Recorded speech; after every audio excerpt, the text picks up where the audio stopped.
Subway order is sweet onion chicken teriyaki with a bunch of fucking veggies. We're talking spinach, black olives, green peppers, pickles, and then we get some sweet onion and honey mustard on that bad boy. See, that sounds like a lot of flavor. It does. Here's the problem. It also sounds like there's a lot of green. There seems to be a lot of veggies, which I'm not technically against, I guess, in principle. My go-to Subway order, all right, and you can give me the award for best Subway order anytime after this. I'll accept I'll accept it in cash. I'll accept a trophy. It's the Subway Club, right? Classic. So I believe it's roast beef, ham, and turkey. It's quite delicious. That is not a club at all. Am I wrong about what goes on this sandwich? Hold on. I don't know about the sandwich, but the Subway Club is turkey breast, roast beef, and succulent ham. I don't know. Maybe that's why. Not a club at all. Maybe that's why it's the Subway Club. It's its own version. I guess, because a club is usually some kind of poultry. Oh, ham or fried bacon. Okay, my bad. I've only ever seen a club with bacon. Maybe that's why, like, I went to Subway a couple weeks ago, and this is what kind of spawned this, other than the Twitter post that Northern Lion posted from the Subway subreddit, where the dude basically got double every single veggie and then said he would go home and add even more veggies. It's like, that's wild. I went there. I had a Subway Club. That is a lot of green. I got the Subway Club. I usually get it on flat. Oh, you didn't even say what's your bread of choice? The only bread that you can fucking choose that's worth anything, the Italian herbs and cheese. I disagree. With toasted. Gotta get toasted. I've never Pepper Jack. I've never not gotten a sub at Subway toasted ever. But here's the thing. Prior to my Subway Club that I get usually now, I used to get the meatball sub. So you can't have a cold meatball sub. You can, but what the hell? But you literally can, but you should be executed. And what I usually get now is I get the Subway Club. I love the flatbread there ever since they introduced it. I've actually never had it in my life. It's pretty decent. I enjoy it. Now, the problem is at Subway, pretty much everything is exactly the same, no matter what, because it's not a good sandwich place. I just sometimes get a craving for it, and then I'm disappointed regularly every time I try it. I get it on, Subway Club on flatbread. I get double provolone. Get that bad boy toasted, right? Right. It's delicious. It's great. Salt and pepper, Chipotle Southwest, and that's it. No veggies. No veggie. Nah. Don't need it. Right. Of course. I just don't like... what veg... Like, they have lettuce. I'm not big on lettuce. I know it's just crunch, but it's never been my shtick. I don't like tomato. Onions, I'm not a big fan of. I'm not a fan of peppers. I also put onions on mine. Totally forgot about the onion. And black olives. You like olives? I fucking love olives, man. Olives are disgusting. Ugh. The problem is they don't have any of the veggies that I like at Subway. I can't roll up and be like, "Yo, can you put any broccoli on my sub?" Could you put any cauliflower on my sub? Okay, you're just you like the weirdest veggies. Like, don't get me wrong, broccoli and cauliflower is good. It's just usually if people are like, I don't really like veggies, except they don't usually say broccoli and cauliflower. I've always liked broccoli and cauliflower. I don't know why. I never had an issue with them when I was a kid. Like, I was never big a fan of carrots. I was never a huge fan of, I can't even think of any more vegetables. And wow. I was always like a green bean, a broccoli, or a cauliflower guy, you know? Hey, Subway, can you add green beans and broccoli to my sandwich? I'm gonna go into a Subway with like pre-cooked broccoli. It's like, yo, can you put this on my sub? I would appreciate it. They're going to say, no, you can do it yourself. Sir, please leave. We told you this last week. I mean, spinach is delicious. Onions are delicious. Like, you know what? I like baby spinach. Yeah. I've enjoyed and they have spinach. that at Subway. They do? Maybe I'll have to actually have that on there. Yeah, Here's the, I hate it from a can. Lettuce. Spinach from a can is disgusting. You got to get the raw spinach because it's crisp. If you cook it, you have control over that, and then you just saute it for like a fucking minute, and you put it in a nice pasta. Or, some other like stir-fried dish, and like it adds a little bit of flavor, but it's not really there, but you're still getting all that delicious vitamins and iron. Gotcha. What's your opinion on Brussels sprouts? I used to hate Brussels sprouts. And then, because I love my mom to death, I really do. She's an amazing cook. She's the reason I got into cooking. But for the longest time, the way we grew up with vegetables was out of the can, boiled. You eat it like that with, some toppings like salt and lemon pepper and butter, which is fine. But then she moved over to frozen stuff. She still boiled it, but then she also got into like sauteing it. So we would have like sauteed green beans with balsamic vinegar and butter, and then salt and black pepper, and that's fantastic. And you get the crunch and everything. Oh yeah, yeah. But how she does like asparagus and Brussels sprouts is she just does it in the pan and calls it a day, and that was gross to me. But then I roasted Brussels sprouts in a sriracha honey vinaigrette like glaze, covered all of them, roasted them in there. Fantastic. Great. Nice and crispy, really good flavor. Interesting. Just perfect. I've never been a Brussels sprouts guy. I would be interested. Like, I've been trying a lot of new things recently. I tried scallops for the first time like last month. Wasn't a huge fan, but our boss said when I described them to her, she said it sounded like they were overcooked. We went to a hibachi, and were they rubbery? They were a bit rubbery. Yeah, overcooked.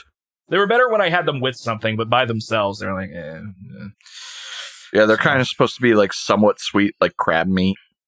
Oh, yes. And like crab meat texture. I haven't had crab in a long time. Well, I guess I had I went to a place called Drake's, I think, and I had a spider roll. It was the first time I ever had sushi. It was interesting. I don't know if I would get it all the time, but it was certainly interesting. Yeah, I mean, vegetables, best way to do vegetables, my opinion. Roasting is like number one top. Microwave. Second, microwave's fine. Typically when you microwave them, you're steaming them, and that's my third option. Okay, fair enough. But the second way to do it is like saute, pan fry. And I'm not like, just drench the pan in oil. I'm just put a little bit of oil, heat it up, throw your veggies in, and then steaming. The thing that like makes vegetables good is what you put on them. Yeah. But for instance, like you might not like carrots, but you probably would really like roasted carrots because it caramelizes all the sugars that are in the carrot. It makes it like really sweet with like kind of like crunchy exterior, but like more malleable on the inside, and it's great as like a little side dish. I guess I should update by saying I didn't like carrots when I was younger. I can tolerate carrots now. Right, but I mean, how are you having your carrots? Are you just having them, ranch on the side, dip and go? No, there are very few vegetables I will eat raw. Even though I like broccoli and cauliflower, I'm not going to eat them raw. I love broccoli raw. Cauliflower is there. I know I'm not that big on cauliflower. I know that when you cook them, apparently it loses some of its nutrition. Apparently, I don't know if that's true or not. No, it is, and that's just because like vitamins and the chemicals are breaking down due to the heat, so they don't maintain their like same chemical. It's not like bad for you. It's just you lose some of that nutrition that you were getting, but it's not like, oh man, all of a sudden this is basically the equivalent of eating a bowl of ice cream. Gotcha. You're just not getting as much iron or keratin or whatever vegetable you're eating that has fuck tons of vitamins.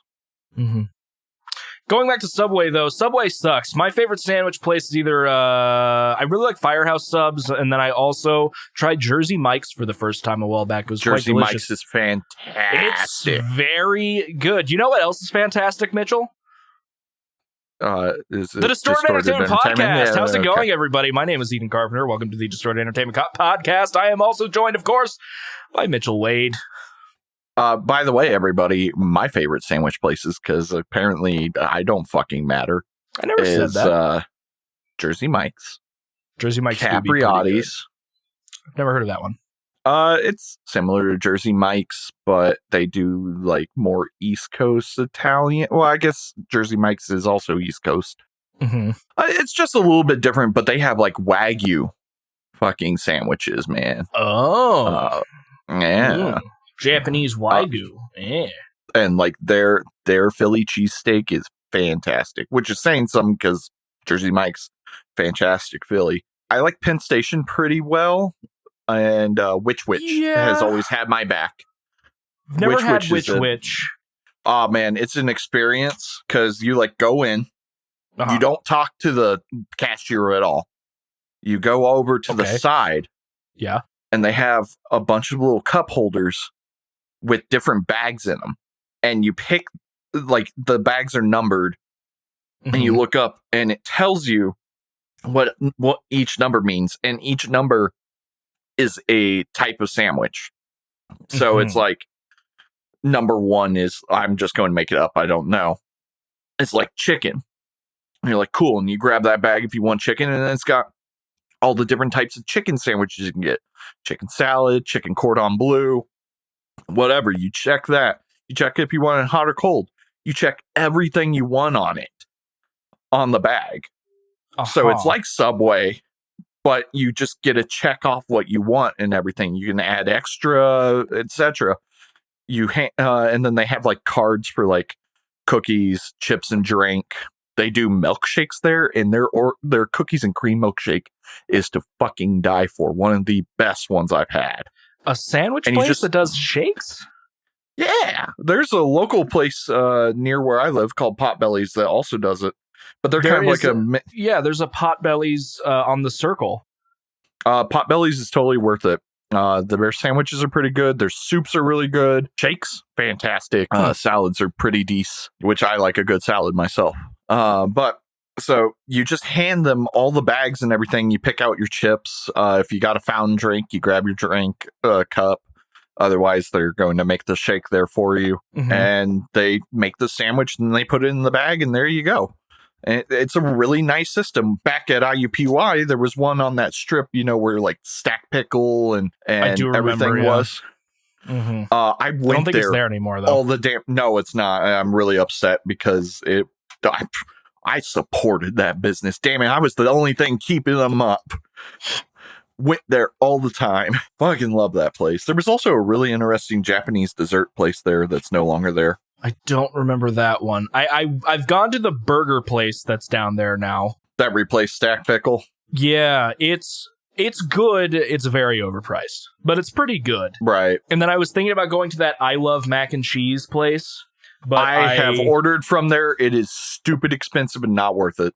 Yeah, I heard it was basically just Noodles and Co., but more. Which, like, well, okay, but it's like higher quality Noodles and Co., but it's also pricier. Okay.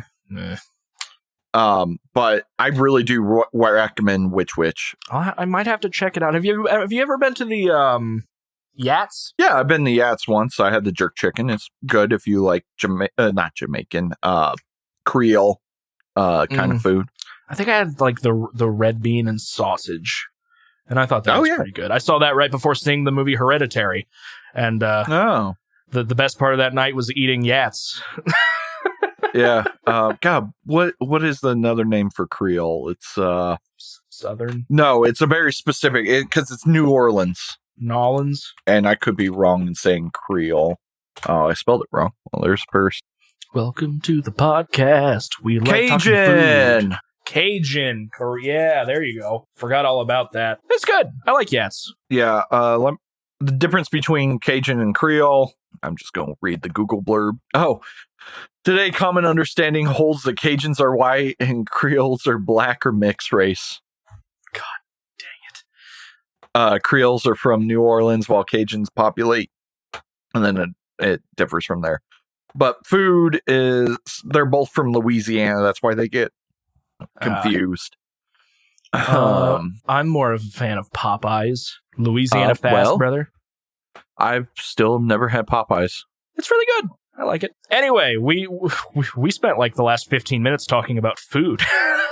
It's almost like we're healthy and skinny and don't have heart conditions. Oh yeah, definitely.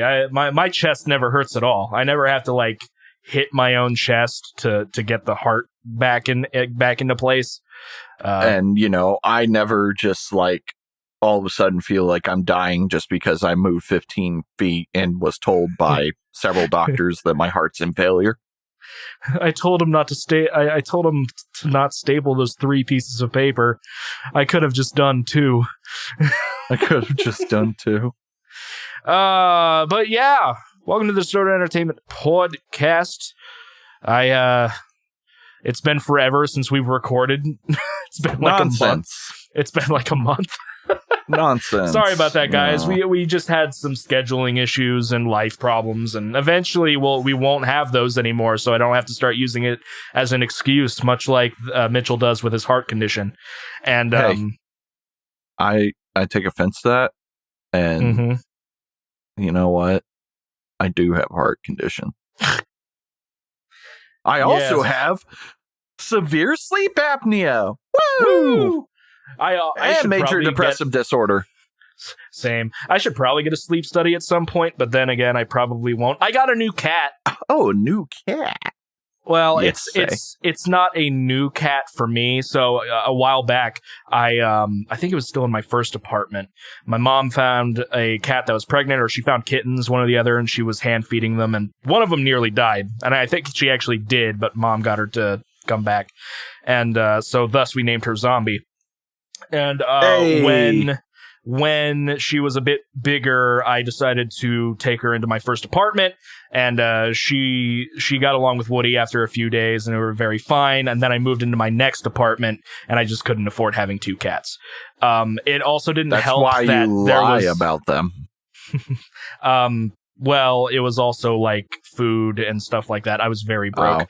Oh. Also, there was something evil in her bowels. It was just horrible, and neither of them would ever cover up their crap in the litter boxes. Now, luckily, Woody does. But I took her back to mom's, where she had to stay in one room with all the other cats because my stepdad doesn't like cats, and she's basically just been bullied by the other cats for years at this point.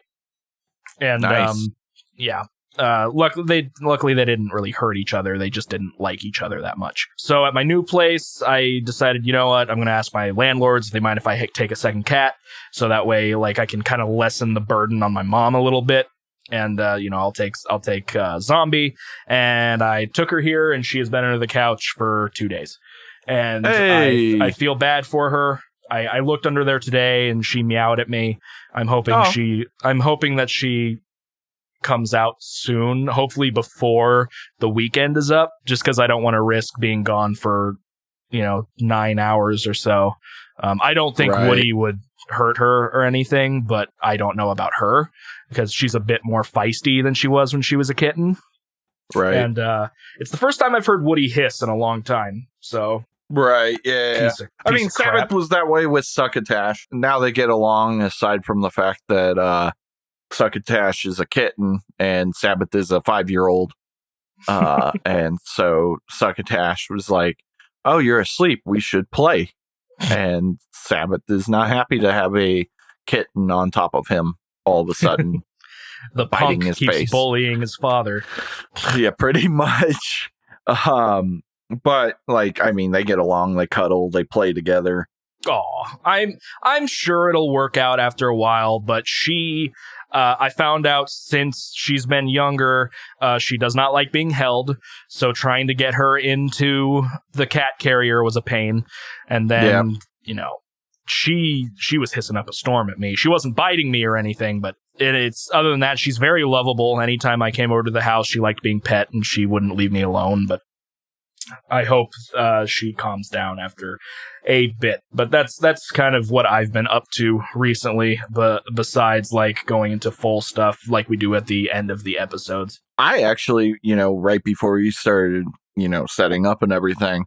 I was downstairs. I'm making my way through another Metroid 2 remake. I'm actually at the very end.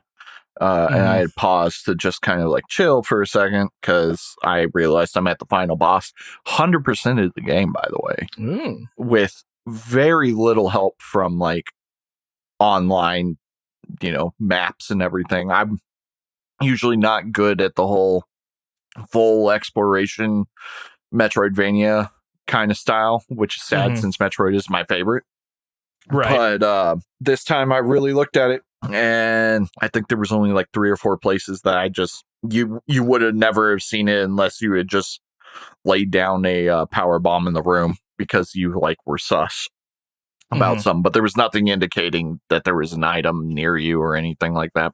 Anyways, not the point. I think Succotash was having some nightmares because while he was sleeping, he started crying.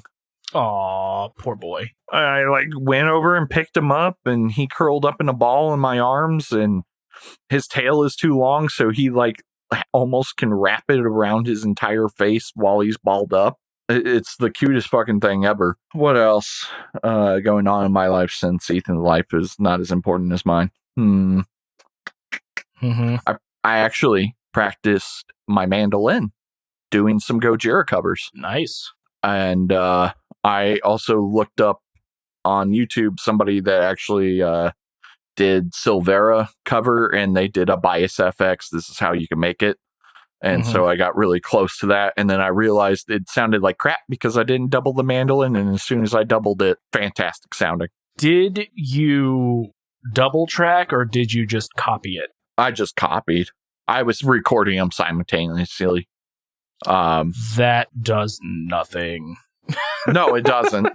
But it sounded nice while I was just playing. I wasn't actually recording. Yeah, I stopped. I haven't used bias effects much recently. I kind of moved on to the neural side of things. I still really want to get the Gojira archetype plugin. That'd be really cool. I'm really interested to see how the pitch pedal works digitally in terms of like, obviously you can get a MIDI pedal for it. Yeah. I mean, I was, a buddy of mine was trying to figure out how to, I guess we're going to do a cover of, Welcome Home Sanitarium.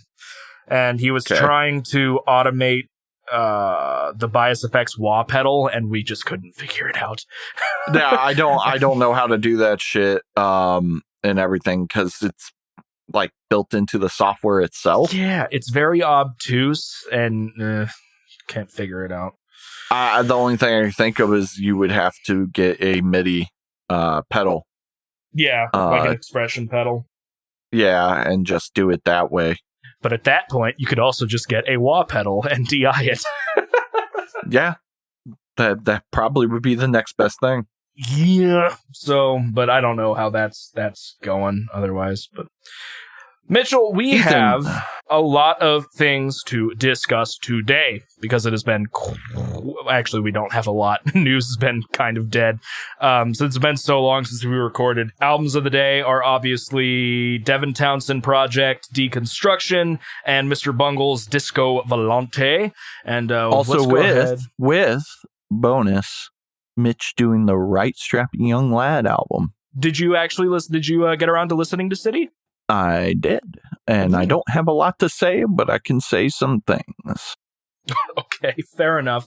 But first of all, we're going to go into news. I'm actually going to start with gaming news today because there's not that much. Just by chance, while Mitchell and I were setting up, I found an article about something that Intel is doing. It's if you know what NVIDIA's DLSS is, Intel is doing their own version of it. But that's not really what I want to focus on because it's pretty deep into gaming, and some people may know what it is, some people don't. However, and in the same article, I just noticed that apparently Intel is entering the GPU game, graphics cards, if people aren't nerds, early 2022 apparently. It doesn't seem like the best time to enter the graphics card game at the moment because the market is dying.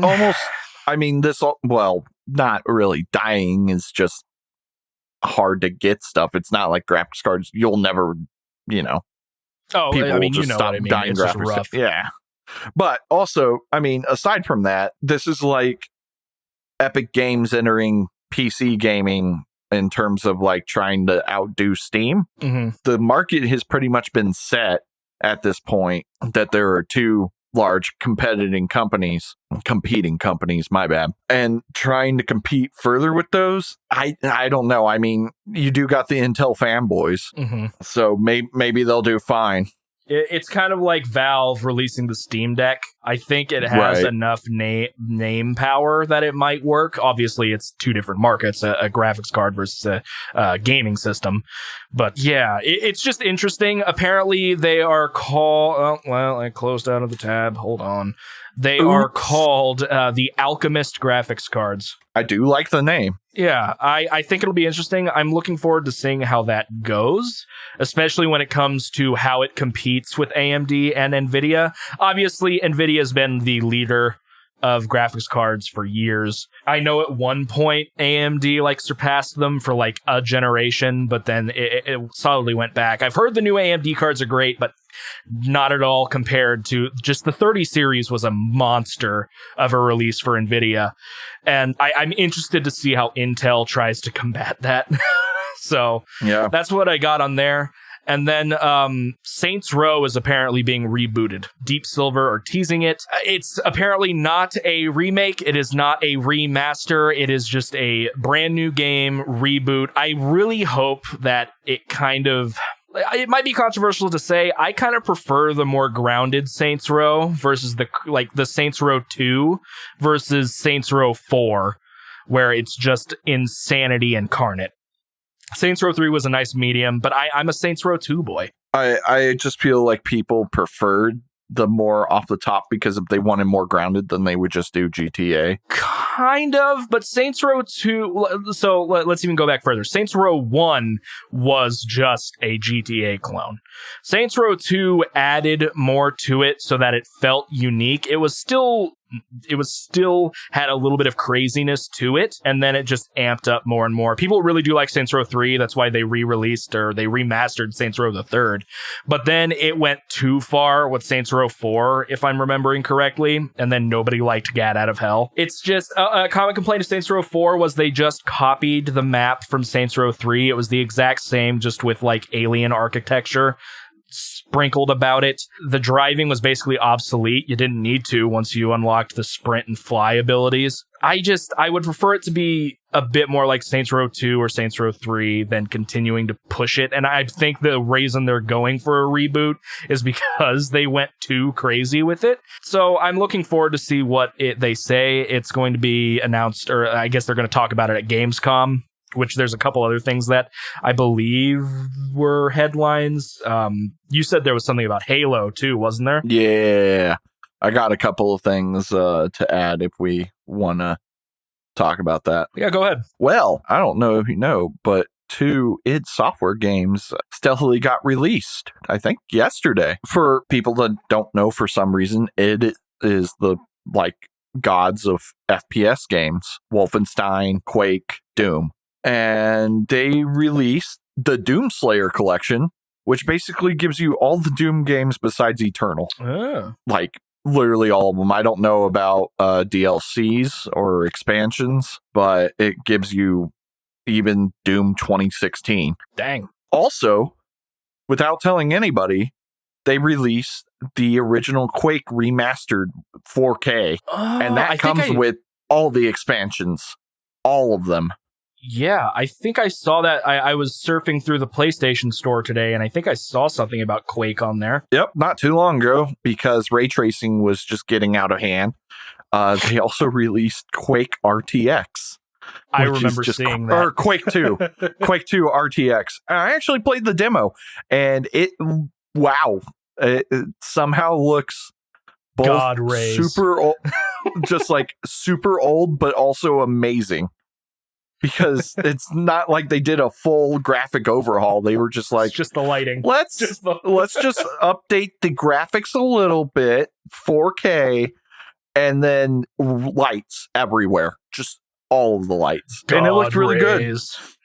good. And I don't think it's that much on Steam if you wanted to play it. I want to, just because Quake is a childhood game of mine. I don't think I've ever had an experience with Quake. If I did, maybe it was Quake 4, but I don't remember. Could be. The thing is about Quake 1 is completely separate from Quake 2 and Quake 4, and the not well-known game Enemy Territory Quake Wars, which I love that game. There was also Enemy Territory Wolfenstein, but I think that was less popular, and those were like Battlefield-esque almost. Enemy Territory Quake Wars had you playing as either the humans or the aliens, and then you could like bring in vehicles, and it was like capture these objectives or do these special things, and there were 5 classes per each. Anyways, so Quake 2, Quake 4, and Enemy Territory Quake Wars deals with the Strogg, which are like the Borg from Star Trek, but in my opinion more scary and way more gross. Quake 3 is the like battle arena that was similar to Unreal Tournament, and then there was Quake Live, which was a reboot, and then Quake Champions, which was another reboot of Quake 3, but trying to make it a hero game. That one died. But Quake... original Quake was somewhat gothic horror, a little bit of who made Cthulhu? What is that horror called? Lovecraft. Yeah, Lovecraftian horror, because one of Lovecraft's monsters is the boss in that game. Interesting. And it was just completely different, and people loved it. But what were you going to ask about Quake? So the original Quake wasn't a arena shooter. No, I mean the multiplayer was, but it did have a single player. Okay, I never knew that. I thought Quake was just like Unreal Tournament and things of that nature. No, Quake and Quake 2 both had stories that were very different from each other. By the way, the Quake symbol, that weird like Q looking thing, that's like a crescent moon with like a dagger going through it, that is actually a part of the story, and all the games, they are basically slipgates. They just don't fully show them in the games, I guess, but that's what those are, supposedly. But yeah, no, it's not an arena shooter in terms of like that's all it was, but that was definitely what was popular about it. I mean, I'm pretty sure that's where rocket jumping came from. And forgot all about rocket jumping. And telefrags and insta-gibs, or jibs if you want. But that basically Quake and Unreal were constantly competing with each other for the arena shooter stuff. Gotcha. Sorry, that's pretty cool. Message. I was trying to. I'm thinking about selling my Blue Yeti Pro, so I had somebody message me. I just don't use it. I have more professional equipment now. Yeah, really. Also, on top of that Quake news, we got some bad Halo news. For some reason, Bungie Halo keeps. Go. No, hey. No, I'm kidding. Halo. I like Halo. I like Halo well enough. I guess it's not Bungie anymore. But anyways, the people that make Halo, Infinite, Microsoft, there we go. That's the company. They're deciding to release 343 Industries is who's developing it. Yeah, they are releasing it without co-op and a whole bunch of other major features. Boo. What the hell? Boo. What are you doing? You can't do that. You can't. That's like 90% of the reason people played Halo, besides the multiplayer, is it was one of the first ones that you could do co-op. Yeah, exactly. Split screen, dude. Split screen. Can we bring back? Well, I guess there's the reason split screen died is because everything is more internet based nowadays. Yeah, but I would love the option to like do that. I mean, yeah, fuck. Or just like give me more games that I can play on the couch with my friends or roommates. exactly. Or significant other, whatever. There's kind of a hybrid for it now with like Steam Play with Friends or something like that, where if one person owns it, you can still play with other people. That's kind of like a nice, it's not split screen, but you can still play with your buddies, Yeah, I still got my N64, dude. I would love to just chill and play with my N64. Like, and the like just having more co-op games that like both people don't need to own the damn game, or like I would like to be able to sit on the couch playing co-op with my friend or friends, and we can talk right there. We don't have to be in separate houses, or they bring all their equipment in a separate room or something. And I think really the only things that you can really do that anymore is like sports games or maybe racing games. But like, I mean, there's a bunch of indie games that still allow true couch co-op. Indie. Yeah, that's true. I don't know why I forgot about indie. That's like my shtick. That is your shtick. So like Enter the Gungeon. I would love to play Enter the Gungeon with other people. I did it like twice, and it's so fun, but it's even more chaotic. It's horrid. You don't like Enter the Gungeon? No, I meant horrid as in the chaos is horrid. Oh, yeah. It's a lot more to think about, especially because it doesn't split screen. It does the classic camera, like bungee, what's it called? Tug of war. Where it follows the main character mostly. Yeah. So, yeah, Halo not releasing with co-op. I'm sure it'll be added. I'm sure they'll do an update, but that's like a Call of Duty releasing without multiplayer. Call of Duty Modern Warfare 2 remake. Yeah, exactly. It's something that should be in the game at launch. I don't. Remember back in the day when there were cartridges, and if they had to do an update, they would just recall the game? I did not know that. I never had that happen. Maybe not recall, but there were games that had updates, and they would re-release it. That's why some cartridges it's like some speedrun glitches are cartridge based or something like that. If you have this version, you can do this or things like that. No, I didn't know that at all. That's something new. I don't think it was super common, but I'm fairly certain it was a thing. And then if it was really extreme, you could have like a Sega Genesis Sonic and Knuckles where it was an expansion cart that you had to plug into the other cart. You remember was when weird, man? You remember when paid DLC was just called an expansion and it was basically another game? Yeah. They kind of do those nowadays, though. I mean, like, I think Last of Us had one of those. Uncharted did one of those. Doom Eternal. Is Doom Eternal? Oh, you mean like Doom Eternal as a game, or it had an expansion? It had, the newest DLCs are story expansions. Gotcha. Yeah. So that's kind of coming back, but yeah, like the one that I always remember, because I mean, of course, you got like Sims and all the expansions with those. Yeah. The one that I remember that I was always happy with was MechWarrior 3. They had a gold edition, which was the original MechWarrior 3 game and the expansion MechWarrior 3 Pirate's Moon, which was hard as fuck because it was just on a fucking moon and it's pitch black space. So your mech has a flashlight on it. And you'll just be walking.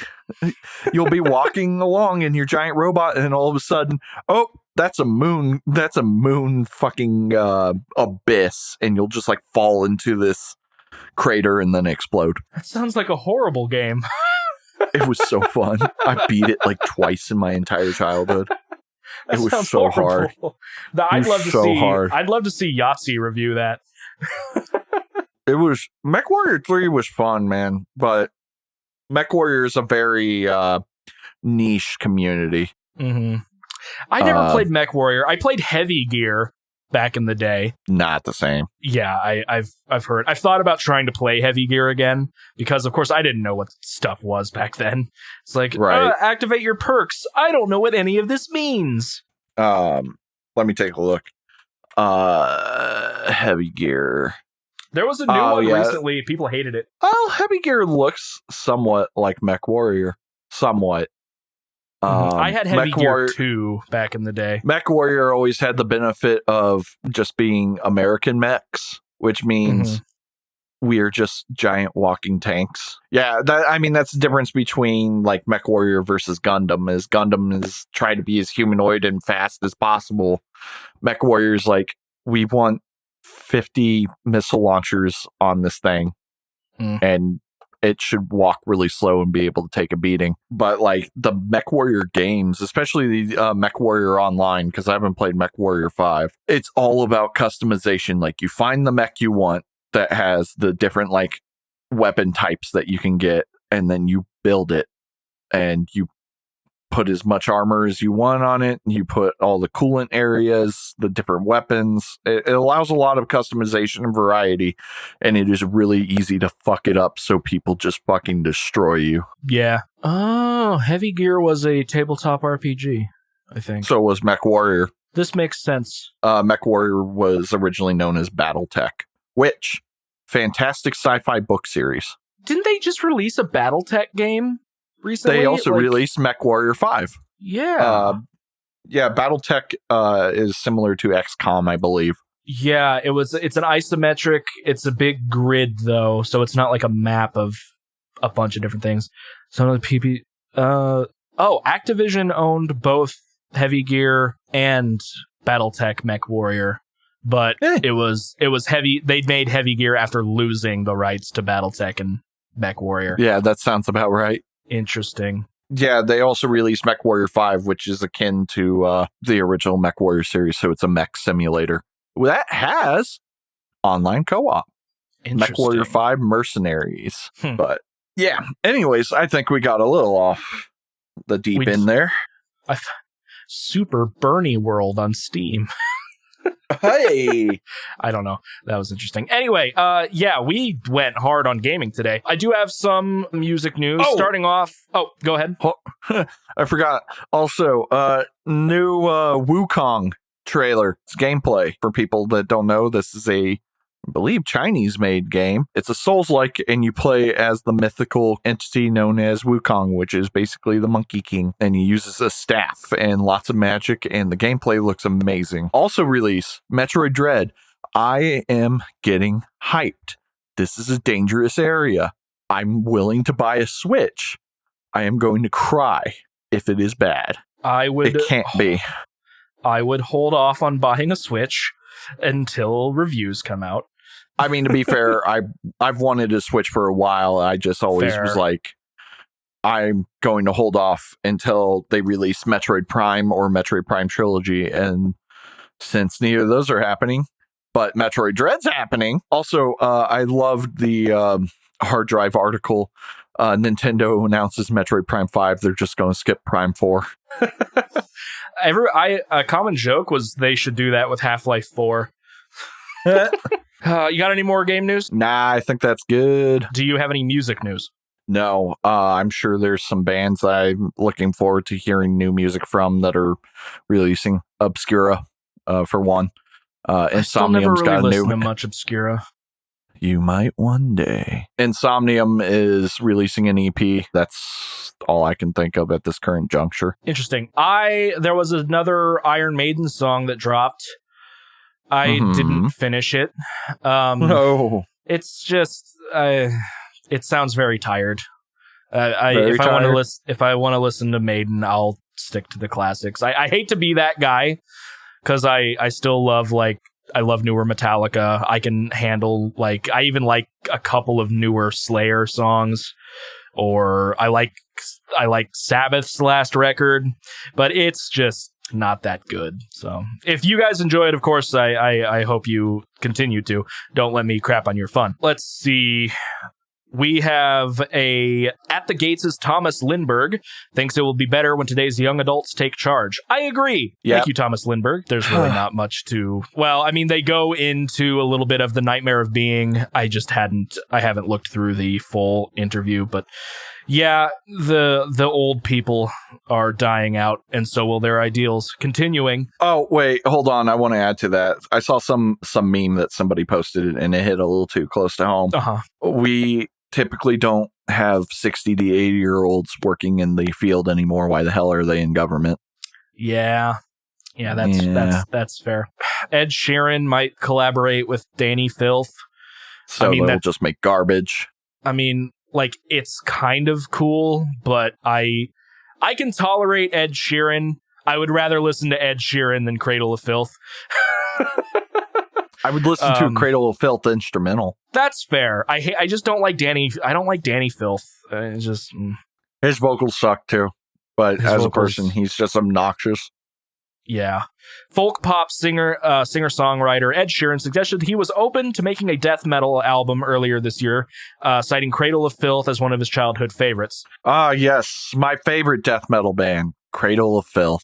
Well, he's a pop star. What do you expect? But it's cool. I'm not going to be one of those guys that's like, why are pop stars wearing metal t-shirts? They might like metal. They might like metal. I don't... You know, I mean, it's cool that might happen. I'm probably not. I might. You'll check it out because you have to. I'll check it out because I have to. Yes, that's a good way of putting it. But I'm not going to listen to the whole thing unless if it blows my mind. Who knows? Maybe it'll be good. I don't know. I can be hopeful, but it is cool that like I believe Ed Sheeran was the #1 Spotify artist for a while. Yeah, so he released some popular music. I mean, he was even in Game of Thrones, which a lot of people apparently hated his spot. I didn't think it was bad at all. I've never watched Game of Thrones. Well, that's fine. I haven't either, but I watched the scene because everyone was having a carfuffle about it. And a classic kerfuffle? Yes, a classic carfuffle. Also, Mastodon was in Game of Thrones. I didn't know that either. Yeah, they played, I believe, a bunch of White Walkers, but I could be wrong. I thought you were about to say they played a bunch of white people. I'm like... Well, yes. Like, but, okay. All right. But yeah, like all these like musician guest spots are typically just like, hey, they were in the thing. Like Ed Sheeran, I think, was just a random like soldier person sitting by a fire playing a folk tune. Okay. Why are people getting like super upset? It sounded fine. Yes. So that might be interesting. I might look it up, or I might check it out. Trivium released a new song called Feast of Fire. They announced a new album of the title In the Court of the Dragon. I think they released the song In the Court of the Dragon as well. That was their first single. Yeah, I listened to part of it. I thought it was fine. I have not listened to this yet. I'll probably check out the album once it drops. I really did like What the Dead Men Say. Yeah, it was a solid record. Did you look back at that song I told you to look at by Trivium from that album? And I'm telling you, his cleans, he's really sounding like Corey Taylor. I know the song Catastrophist. I have not listened to it again, but I could, from memory, I could kind of see where you're coming from. I'll take him sounding like Corey Taylor over sounding like David Draymond, like he did in The Sin and the Sentence. So, I mean, funny enough, David Draymond helped with that album. Yeah, I know.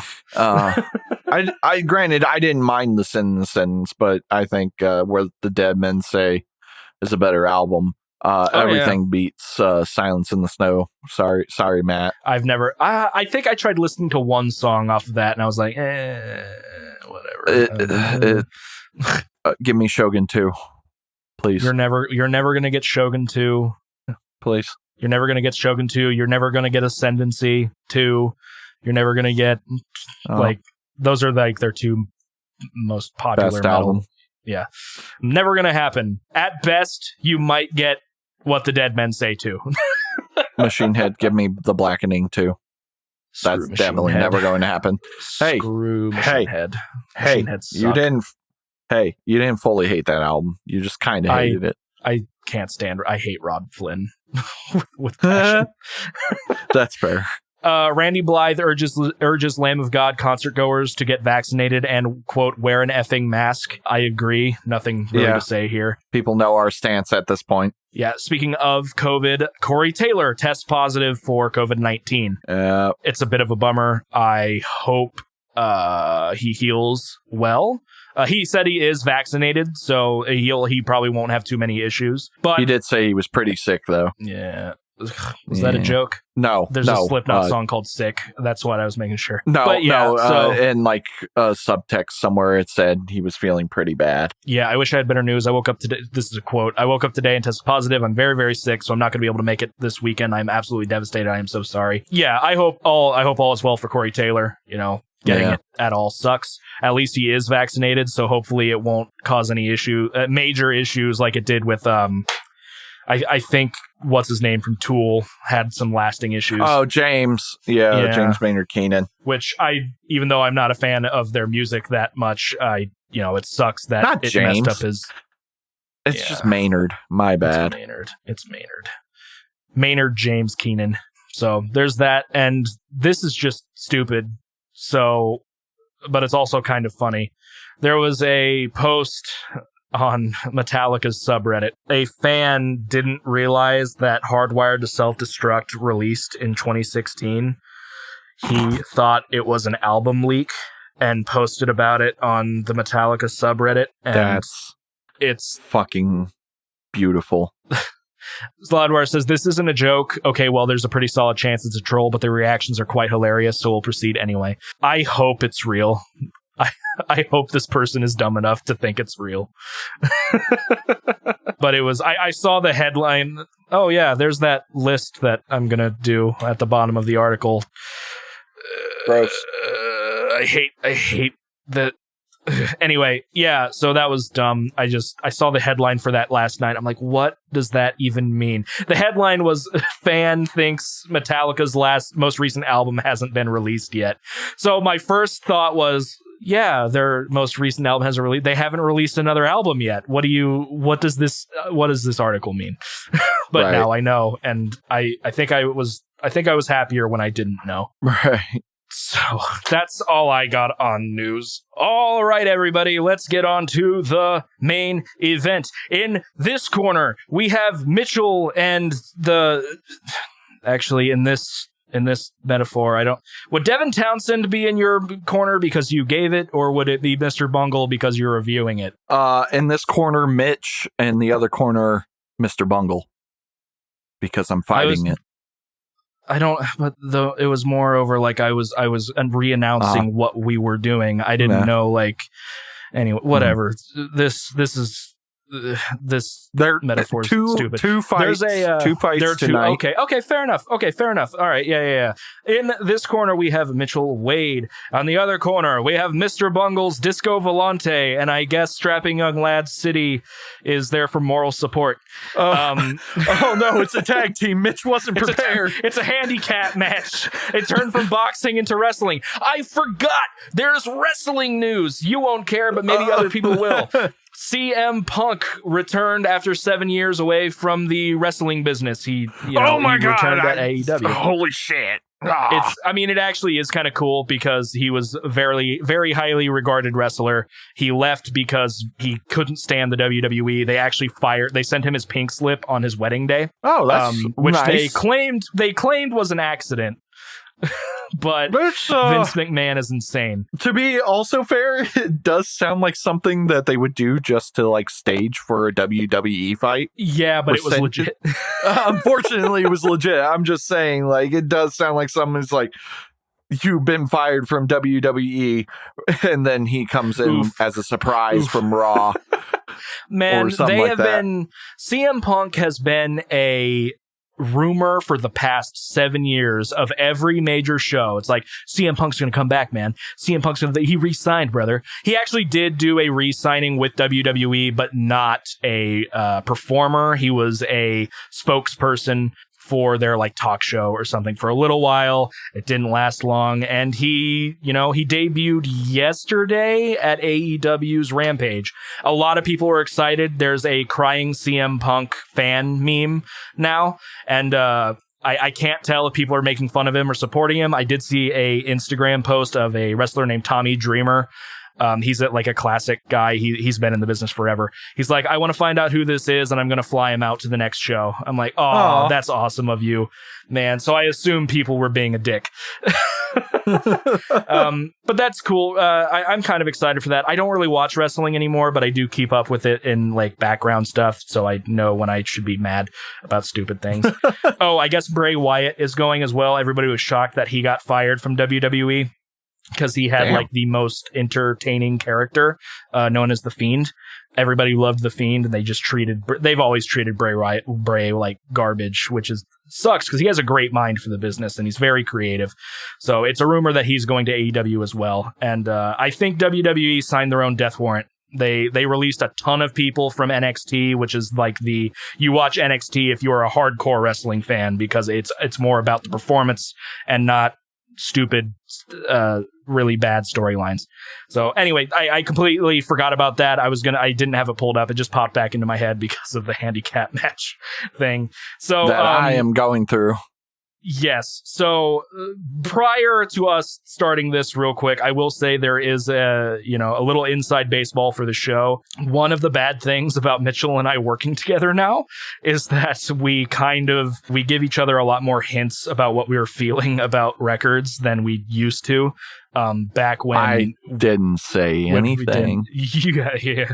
So I have known Mitch's opinion on this album for a few weeks now. I don't know if it's changed at all in terms of specifics. I do know he watched some I wouldn't say video essay, but other things about the said album. He is going to be, so Mitchell, what do you have to say about this avant-garde? Hold on, what it's labeled as? It is avant-garde. Avant-garde metal fusion experimental album, Disco Volante. Yes. Well, before I get into that, I would like to last episode I fucked up. Everyone knows it that listens to multiple episodes. I figured, I would start with an appetizer because it's going to be short. I listened to the wrong Strapping Young Lad album. I listened to Alien instead of City. Now, I enjoyed Alien quite a bit. Mm-hmm. It was good. I had complaints. I then listened to City. I've only listened to it once, so I'm just giving you a very brief, this is how I feel about it. I really liked it. I thought it was good. It was a bit less experimental, if I remember correctly. It was kind of more straight metal-ish. Yeah. I don't remember many talking parts of it at all, which was my main complaint. Yeah, I don't remember many either. This album, I think, has my favorite Strapping Young Lad song, which is Oh My God. I love that track. It's just... It's a pretty heavy album, pretty good. I enjoyed it. I mean, it's Devi, but it's Devi before he was Devi. I found out there's a Wikipedia or a wiki named Heavy Devi Wiki. Good. Yeah, he likes to go by Heavy Devi sometimes. If you like Strapping Young Lad or any of Devin Townsend in general, you should check it out. I don't think Devin's really released a bad album. I think he's released some that are just kind of like meh. But Devin is an experimental avant-garde musician and composer. So you never know what you're going to get. Now, is he as avant-garde as the legends of Mr. Bungle? No, he is not. I'm going to state this right now. I have, music theory background. People know this. I sometimes talk about it. Avant-garde is a very hard genre to talk about because something is only avant-garde for so long. Like, it will always be an avant-garde album or band. But as soon as other people start doing that stuff, it becomes less of that. And avant-garde and experimental can be interchanged in terms of wording. So that's fine. The first time people really started that I can think of talking about avant-garde as a genre of music would be in the 20th century with jazz musicians known like Coltrane, where that was avant-garde jazz, where it kind of threw it, like jazz in general kind of threw music theory out the window. It said, okay, we've been writing Bach, Beethoven, Mozart music for so long. And yes, we have been experimenting, but not to the extent that we want. So ragtime came out as a thing. Okay. Then ragtime was the beginning of jazz. And then from there, you got, like your big band jazz, your swing jazz, all that stuff. And then Coltrane and a whole bunch of other jazz musicians is like, no, we're going to take a step further. And so if you listen to Coltrane's Giant Steps, it is literally like, it starts off with like, standard sax opening, but then it's like 5 minutes of like saxophone, just out the wall solo. And this is John Coltrane? Yes. What fantastic song was it again? Giant Steps. And this is I assume this is like freeform jazz? Yeah, pretty much. That's what it is. I've never really listened to a lot of jazz. I actually thought jazz was a lot older than you said. No, like maybe late 19th century, early 20th century. Yeah. I'll keep talking while this is going. But lots of key changes to the point that it's almost atonal in nature. And atonality was experimented a lot with in the 20th century, along with a rhythmic stuff. And so you get things like minimalism with John Cage, who was very famous for doing the piece 4:33, which stands for 4 minutes and 33 seconds of silence. Mm-hmm. To me, not really a musical piece, but a more form of philosophical experimentation, because he was trying to show that the crowd and the surrounding sounds were just as much a part of the musical performance as the actual music playing itself. Right. Sure, that's fair.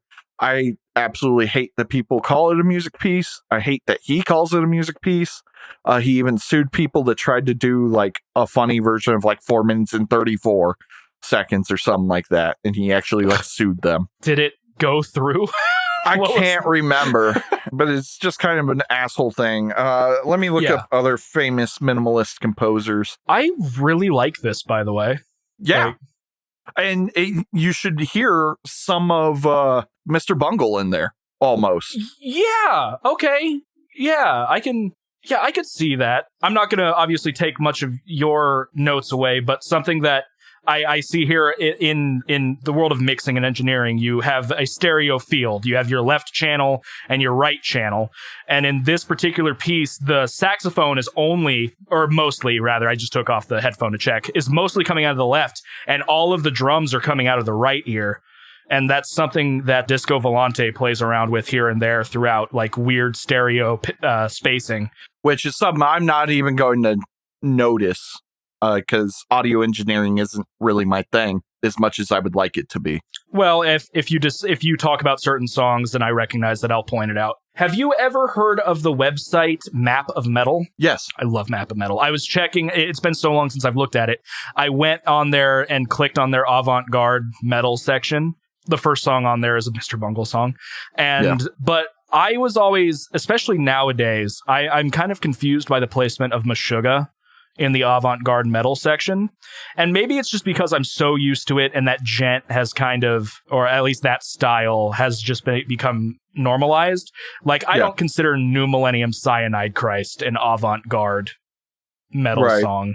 I don't consider Perpetual Black Second one. I've never heard of any of these other people. Oh no, the Ocean Collective is on this.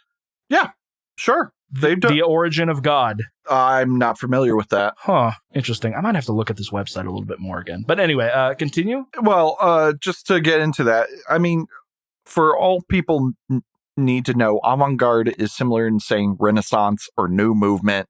It's something that's new. Mm-hmm. Whoever was the first progressive death metal band. I'm going to say Opeth, but that's probably not right. It was probably, maybe... Let's look it up. Oh, God. First, it might have been Death first. Yeah, but death was more like death metal, or just whatever the first of a genre is going to be technically avant-garde. People that add to that but maybe build off of it become avant-garde, or they become post musicians, because like post because I hate the term shoegaze. I would rather call like old Deaf Heaven, because now they're a new thing.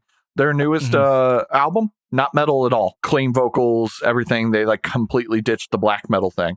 But like New Bermuda, which I love that album. That is a good example of what people call shoegaze, but what I like to call post black metal, because it's taking basically all post music is it's taking whatever the old style was, like black metal, and adding something of whatever might be new in music. Yeah. So atmospheric stuff was getting really popular around when Deaf Heaven was doing their thing, but also adding major chords and stuff. So that's why they became post black metal, but also shoegaze was a genre. And was their first album wasn't Sunbather? No, there was one before Sunbather. Gotcha. That's the only experience I've had with Deaf Heaven. I really recommend New Bermuda. I think it's better than Sunbather. Some people would disagree with me. I also do have an answer on who were the earliest progressive death metal bands. Okay, go. Death is one of them. They list Human, the album. Also, Cynic. Yeah. I didn't realize Cynic was that old. Yeah, Cynic is an old man. I had no idea. And then the band Atheist. Oh, I always forget about Atheist. Yeah. Yeah, I've tried listening to them early on. I just wasn't sure. They're adventurous, quote adventurous jazz death metal classics in '89. So maybe they would be considered like the first progressive death metal band. Yeah. And so just avant-garde is fine to have as a genre label, but it's more of a time period label for the genre. You know, At the Gates might be melodic death metals, the avant-garde area, whatever. But avant-garde, experimental, those are kind of interchangeable. And I will say this right now before going back into my point about minimalism and avant-garde and jazz. Mr. Bungle, those musicians are very, very good, talented musicians and composers. You could not accidentally write something like this. Yeah. Because people that write music and they don't know much about music in terms of theory, or you don't even really need to know about theory, but just knowing like sounds and understanding genres and stuff can really help. People that don't understand that, typically, there are always outliers to anything, will write similar to what they like to listen to. This is why I always, say, no, a good musician or composer doesn't need to know music theory to do what they need to. There are plenty of blues and jazz musicians that have never seen a single note in their life, but they can play really well and they can write really good music, but they almost stick to those rules and they don't even know the rules that they're sticking to. It's just habit. It's how musicians are and how humans are. It is much easier to break the rules if you know the rules to be broken. And so it is very clear that Mike Patton and the rest of Mr. Bungle know what they're doing. They're good at their instruments. They're good at composing. They are great, fantastic musicians and composers. I will not argue against that whatsoever. And I will start this now. Absolutely fucking hated this album. I will get into the reasons why, but I want to talk a little bit more about the minimalism movement and everything. For people that don't know, I took a music theory class in college that was the 4th level music theory, and it was all about 20th century writing and everything. So I had to learn about all this crap. Basically, there are periods in music. Currently, we're in the contemporary period.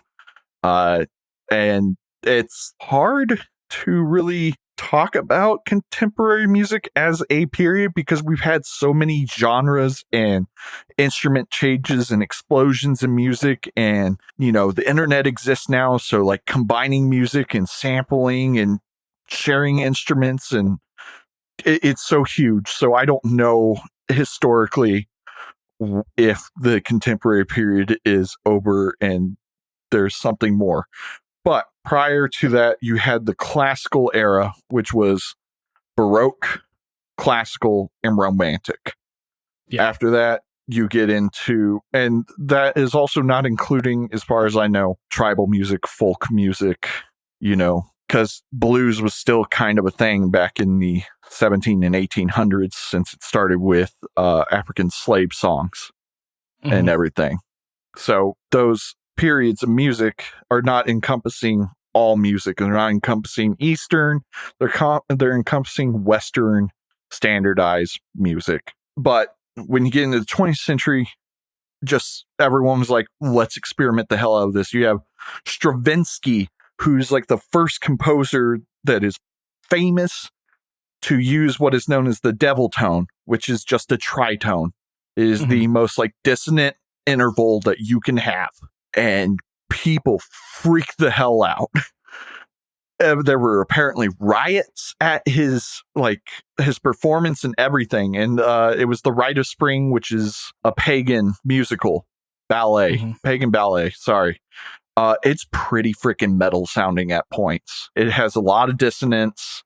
It's very heavy at points, very rhythmic, and like chuggy. And it's hilarious to say this because this is a symphonic piece. Yeah. No guitars or anything. It's just horns and brass and woodwinds and strings and everything. But like you can definitely hear early heavy metal in it and death metal and everything. And all this experimentation started exploding. Then you got the people that are like doing minimalism, like John Cage and Steve Reich and Philip Glass. And I hate these composers because they're really annoying at points, but they do some really cool things. John Cage, we already know. Steve Reich did this really cool thing called It's Gonna Rain. And all he did was take 2 tape recorders and play them together. That's it. And it's on repeat. It's this gentleman saying it's going to rain. Tape recorders don't play at the same speeds. So slowly it gets out of sync and keeps getting out of sync. And then it gets resynced later on. And that was his entire thing. That's what he did. But then he started writing pieces to do that. There's like one with just voices and it's like singing and they're like choir voices and they're singing the same thing over and over again, but they're getting out of sync. And it's really fascinating and interesting. They've got one with violins and it's just small little things that do big things. And, along with jazz, Mr. Bungle and all of them are kind of dealing with this stuff. They're trying to take information from the old, bring it into the new, do really interesting, fascinating things. Now, there's our music history. Go check it out. The 20th century was just fascinating for music if you're really into music. Jazz was cool. The symphonic stuff and experimentation from Steve Reich, Philip Glass, and John Cage were really interesting. You got Stravinsky and all those like early symphonic 20th century composers. You have the invention of the theremin. Recording started becoming a thing. Radio became a thing. The Beatles and then the invention of pop industry became a thing. Even though the pop industry with rock and roll was kind of a thing, the Beatles really accelerated. It's not the Beatles' fault. It's unfortunately the industry's fault. But that's when the synthesizers came out, techno, electronic music, just, people really experimenting and exploding in genres, rock, metal, rap, hip hop. And this is where all those like annoying little subgenres start coming in and all that. So, Mr. Bungle, what they like to do is they like to take classic music theory, pretty much throw it out the window, incorporate a lot of jazz theory, but also take little tidbits of rock, electronic, techno, experimental, Eastern music, which I didn't even bring up, and just pluck it in and throw it about. This album is incredibly hard to listen to. It is very oppressive. It is very dynamic in, to me, a bad sense. It is constantly causing, backlash and whiplash here and there and everywhere. There's no consistency except the chaos itself. And I hate that. I, as a musician, a music lover, and a composer, love experimentation, but I have a hard limit. And this went way past that limit. I think bands that do experimentation really well, but don't push it too much, are people like Deaf Heaven, Haken, Devin Townsend, Opeth to an extent, but not really, Gojira, all those like folk metal bands and other things. They're playing it safe a little bit in their music, but they're still incorporating experimentation. Devin Townsend still has transitions that flow really nicely together. Even though he's pulling from different genres, they seemingly tend to blend together. Haken does the same thing. Here with Mr. Bungle, the transitions are hard all the time.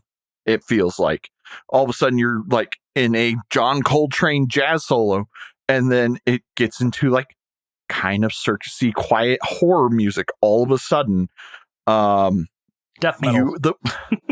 Death metal out of fucking nowhere. The very first track is just very dissonant, in your face, oppressive. It's so stressful. And Ethan made me watch, an album review discussion, whatever you want to call it. And I agreed with the guy. Let me get that guy's name, because I like the information let's call him out. Not call him out. Not call him out. Mention him. There we go.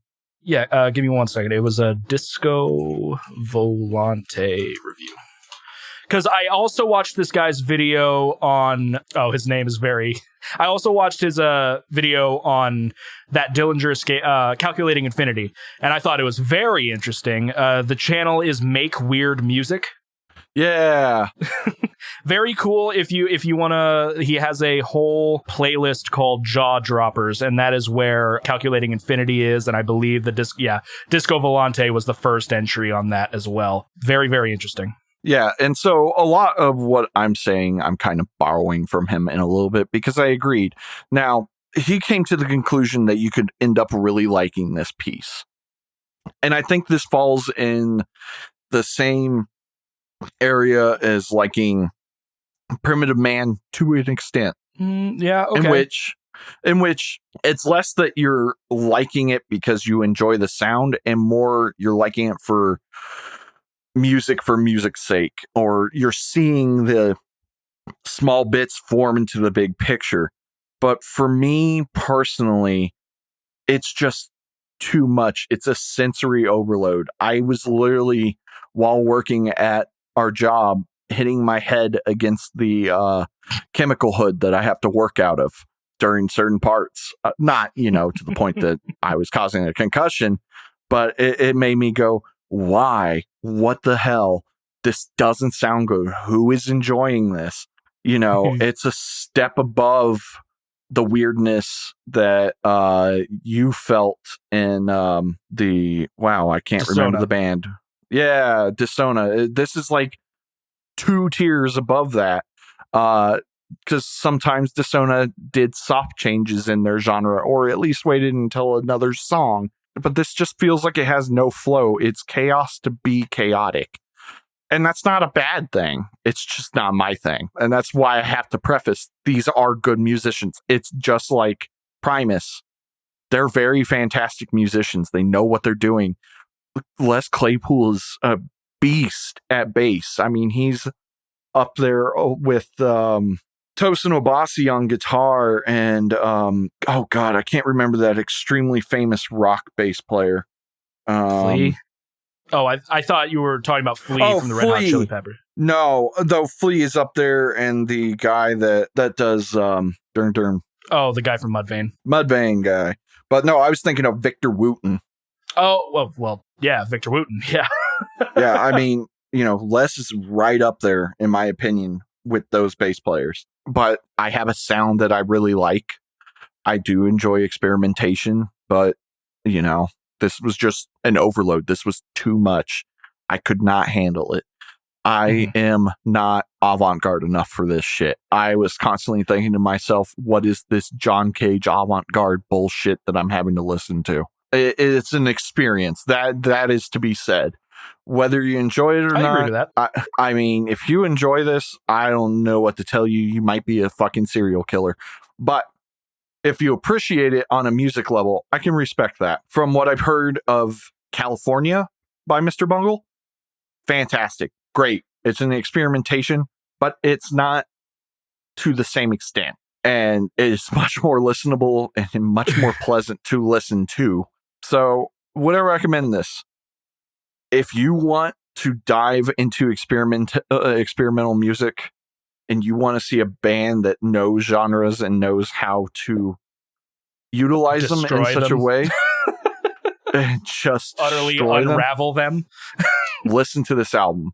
If you like lots of melody and you like good flow, this probably isn't your album. I'm not going, if I was going to give this a number, it would be a 1 out of 10. But that's based on my enjoyment, not the actual, musicianship or anything along those lines. Ethan, I fucking hate you. Why did you do this to me and for an entire month? Okay, so the entire month thing was both of our faults. Secondly, I gave you the option of choosing the self-titled or this. I figured you would probably like California. And I do recommend you listen to California. Maybe in the future I might give you California, but not for a long time. Mitch is Mike Patton out. Huh? Mitch is Mike Patton out. Oh, yeah. Yeah. So I knew going in, and I agree with a lot of things. This album is hard to listen to by design. When I was editing the last episode and when I was talking about Persephone, there was and I'm not using this as a defense for this because obviously it counts the same way. When I was saying Persephone kind of gets up their own butt with how long and extravagant some of the clean melodic verby parts, your reply was, well, that's what they were going for. And I'm like, true, but that doesn't mean I have to enjoy it. Right. Which totally flips into here, and I'm not by any means telling you that you have to enjoy it. I do appreciate that you said you respect it. This is by design. Almost every song is a different genre. With songs like Carry Stress in the Jaw, it is multiple genres within the same song. There's no I think the only song that has decent like transitions that make sense is Desert Search for Techno Allah, and that's more of like an EDM type track. It's a bit more groovy. I don't think it has very many metal parts in it. It's one thing that I have issues with on this album. Very similar to how I described Desona. I think this is an album of moments and not exactly an album of songs. There are parts of Desona that I liked, and there are parts of Desona that I did not like. Similar to this album, there are parts that I do like, and there are parts that I don't like. And then there are parts where I just think are interesting. It is weird because I do agree that this blows Desona out of the park when it comes to chaos and the weird genre switching, but I think I actually like this more than Desona, and it might just be because I like the chaos of it more than things in Desona, because there were some things in Desona that didn't make sense, but they continued thought that it should. Like in the first song where it transitions from the underground and then it goes into like this EDM breakdown into like weird electronic synth flare-ups under growling. I just didn't like it. I didn't think it made any sense. Whereas in this, if you listen to like Carry Stress in the Jaw, I'm like, it doesn't make sense, but they're owning it that it doesn't make sense. And I will agree with you. The first time so just a little background on my listening to Mr. Bungle. The only song until I decided to sit down and listen to all of Mr. Bungle that I knew was the track My Ass Is on Fire on their original, on the self-titled, which is their first actual release. They had a few demos prior, which are more along the lines of thrash and death metal, which of course they revisited with the re-release of the release of their last record. And My Ass Is on Fire is very chaotic, but it also flows. It has musical direction. It has, consistency, which this album does not have. I will agree with you. So I sat down to listen to it, and even Mr. Bungle, the self-titled album, I think is a bit stranger than Disona, mainly due to instrument choices. I think they have like Calliope moments and like weird, people call it a clown metal album for a reason. It has a lot of like weird circusy type sounds to it, but it is definitely way more listenable than Disco Volante. When I gave you the option of Mr. Bungle versus Disco Volante, you did say just go all in, to which I believe I laughed when you said that. So I was like, all right, let's go. I think that by design, it's also weird because this was published by Warner Brothers. Yeah, that makes absolutely no sense. Warner Brothers, they must have said, hey guys, how's the album going? And they just see Mike Patton like rolling around on the floor screaming and doing weird stuff. It's like, all right. And then he just leaves. Yeah. They're like, you know what? You just do you, man. You do you. The last Faith No More record did well.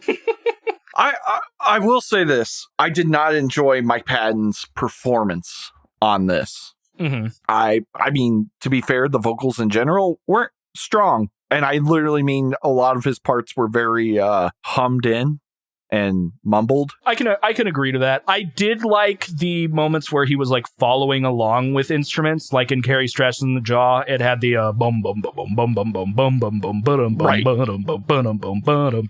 I liked moments like that. When I was talking about the panning thing in Desert Search for Techno, once the vocals come in, they're strictly out of the left ear. He's going to the me a mod, me the Makata world, or whatever. Actually, what are these lyrics? For people to know, okay, this is sung gibberish. In multiple. Yeah, this is sung in multiple languages, including gibberish. Is this just straight gibberish, or is this because there is a song? I'm gonna try saying this. Mamishka Masquaz. That one's in Italian. That is not in Italian. That is straight gibberish. They have a song in Italian. Yeah, I believe that would be Violenza Domestica. Yes. I'm going to send you a link to the Metallum page for this. No, thank you. They typed out lyrics for the gibberish one. Beautiful. It's so stupid. But I was, where's Google Translate? Google Translate. I want to see if this is something. Nope, I forgot. I still had the link in there. So it's like, yeah, that looks like English, bud. Okay, so yeah, all right. The part of Disco Allah is in Arabic, which makes sense. It stands for the value. Right. The value of the value of a long, the value of a complete human being. No idea if that's accurate, because Google Translate is kind of sus. Right. But yeah, there's 4 languages. There's gibberish, which is not a language. There's Italian. There's Pig Latin Arabic. If Pig Latin is a language, gibberish should be a language. Pig Latin is a code language. It's a little different. Nonsense. Not to be confused with computer code. And English. Yeah. Of course. Also, to add, I hated all the voices. I hated the old man. I hated the creepy baby. I didn't like the old man. The creepy baby at least was interesting because it wasn't with music. So like the old man was. I did like Platypus. So there is a thing I can complain about in this album, and I guess you touched on it. It's not really clear what is being said most of the time, because I think I kind of think Mike Patton was probably, or at least the way I'm choosing to look at it, it's kind of like the voice is another instrument type thing, especially when he's scatting or doing weird stuff. Yeah, this album's strange. The Bends is a track that I think is very interesting, but I do not like it.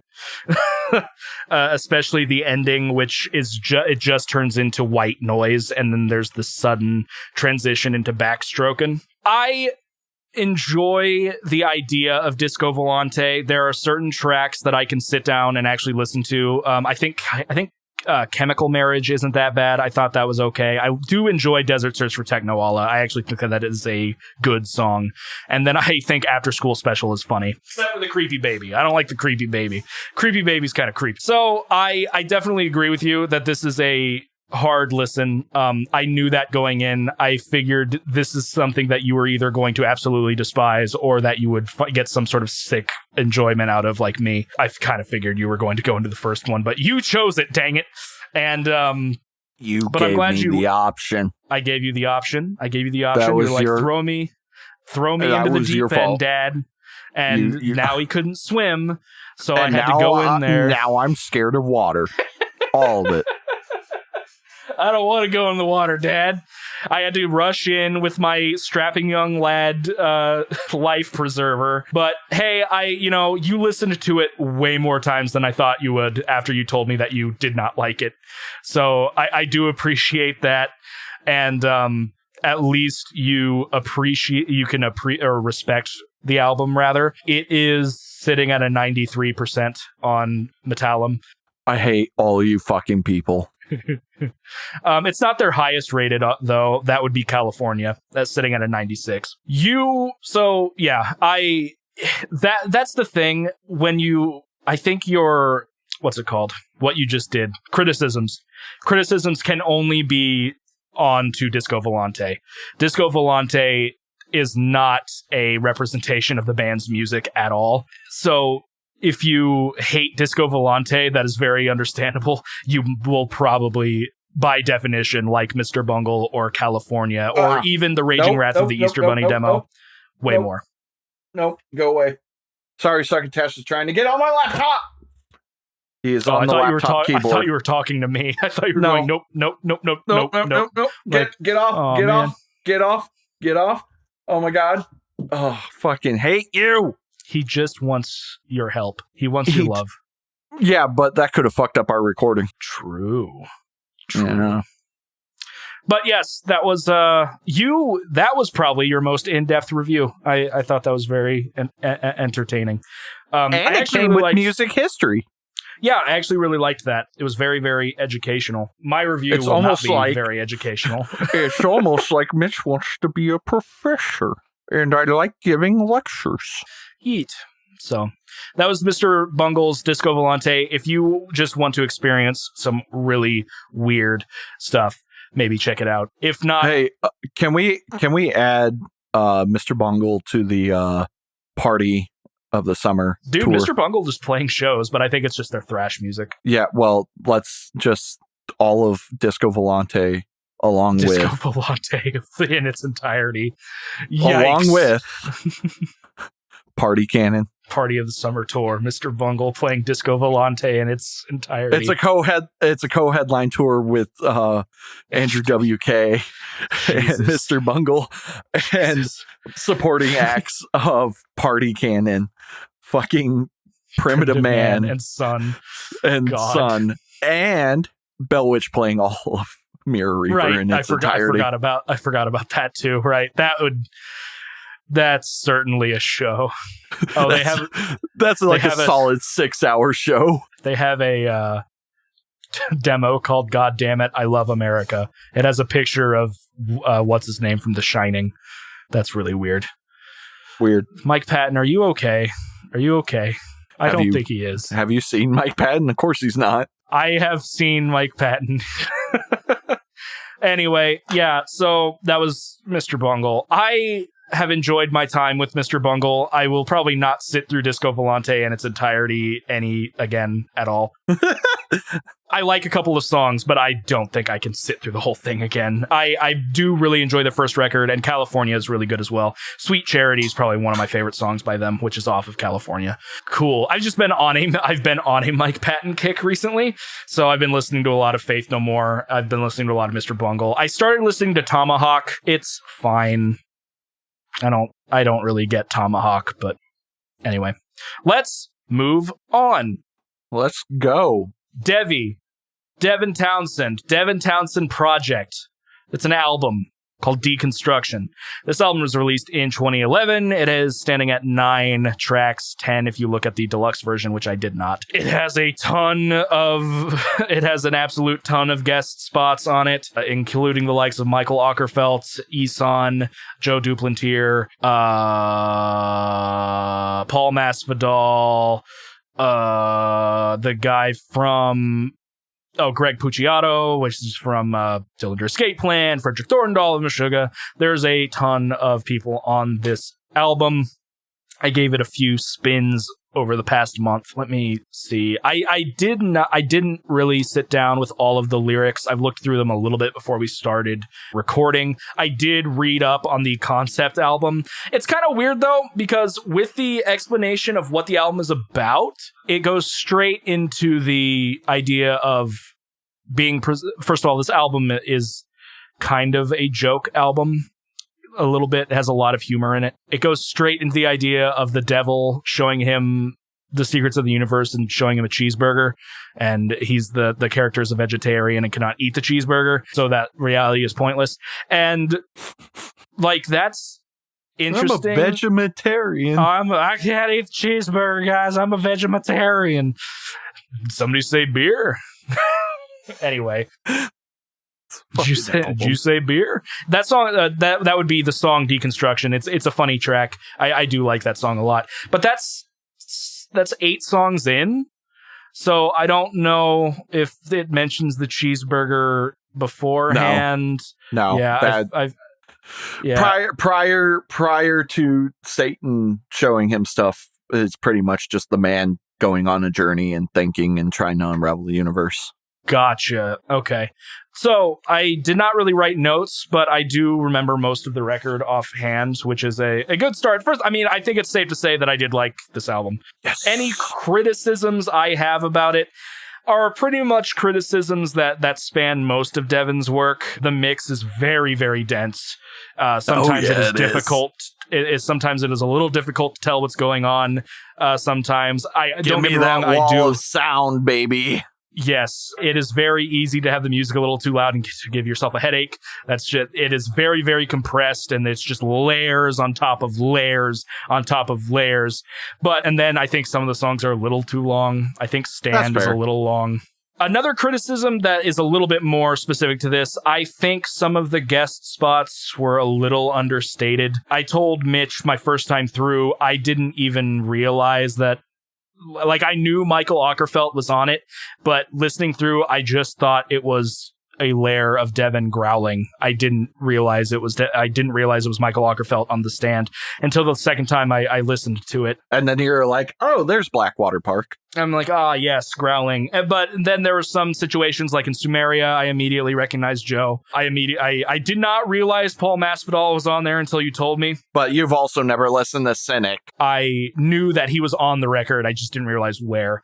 Prior to listening to it in its entirety, I only knew the song Planet of the Apes, mainly because when I was still kind of early on in my metal journey, I heard that the song mentioned Meshuggah, so I listened to the song. And I listened to like the first 5 minutes before it says while we all have lots of bands who influence still, we all rip off Meshuggah. Kind of a weird line, I think, in a concept album. I'm not sure. I don't know if it has any prevalence to the story. Musically, the song is very, very chuggy, much like Meshuggah. It also apparently has the line called that says I've got a little boner.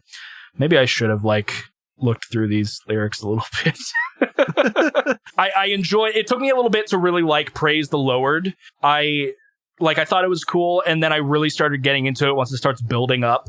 I really like to just move around and dance once it starts really getting into the latter half of the song.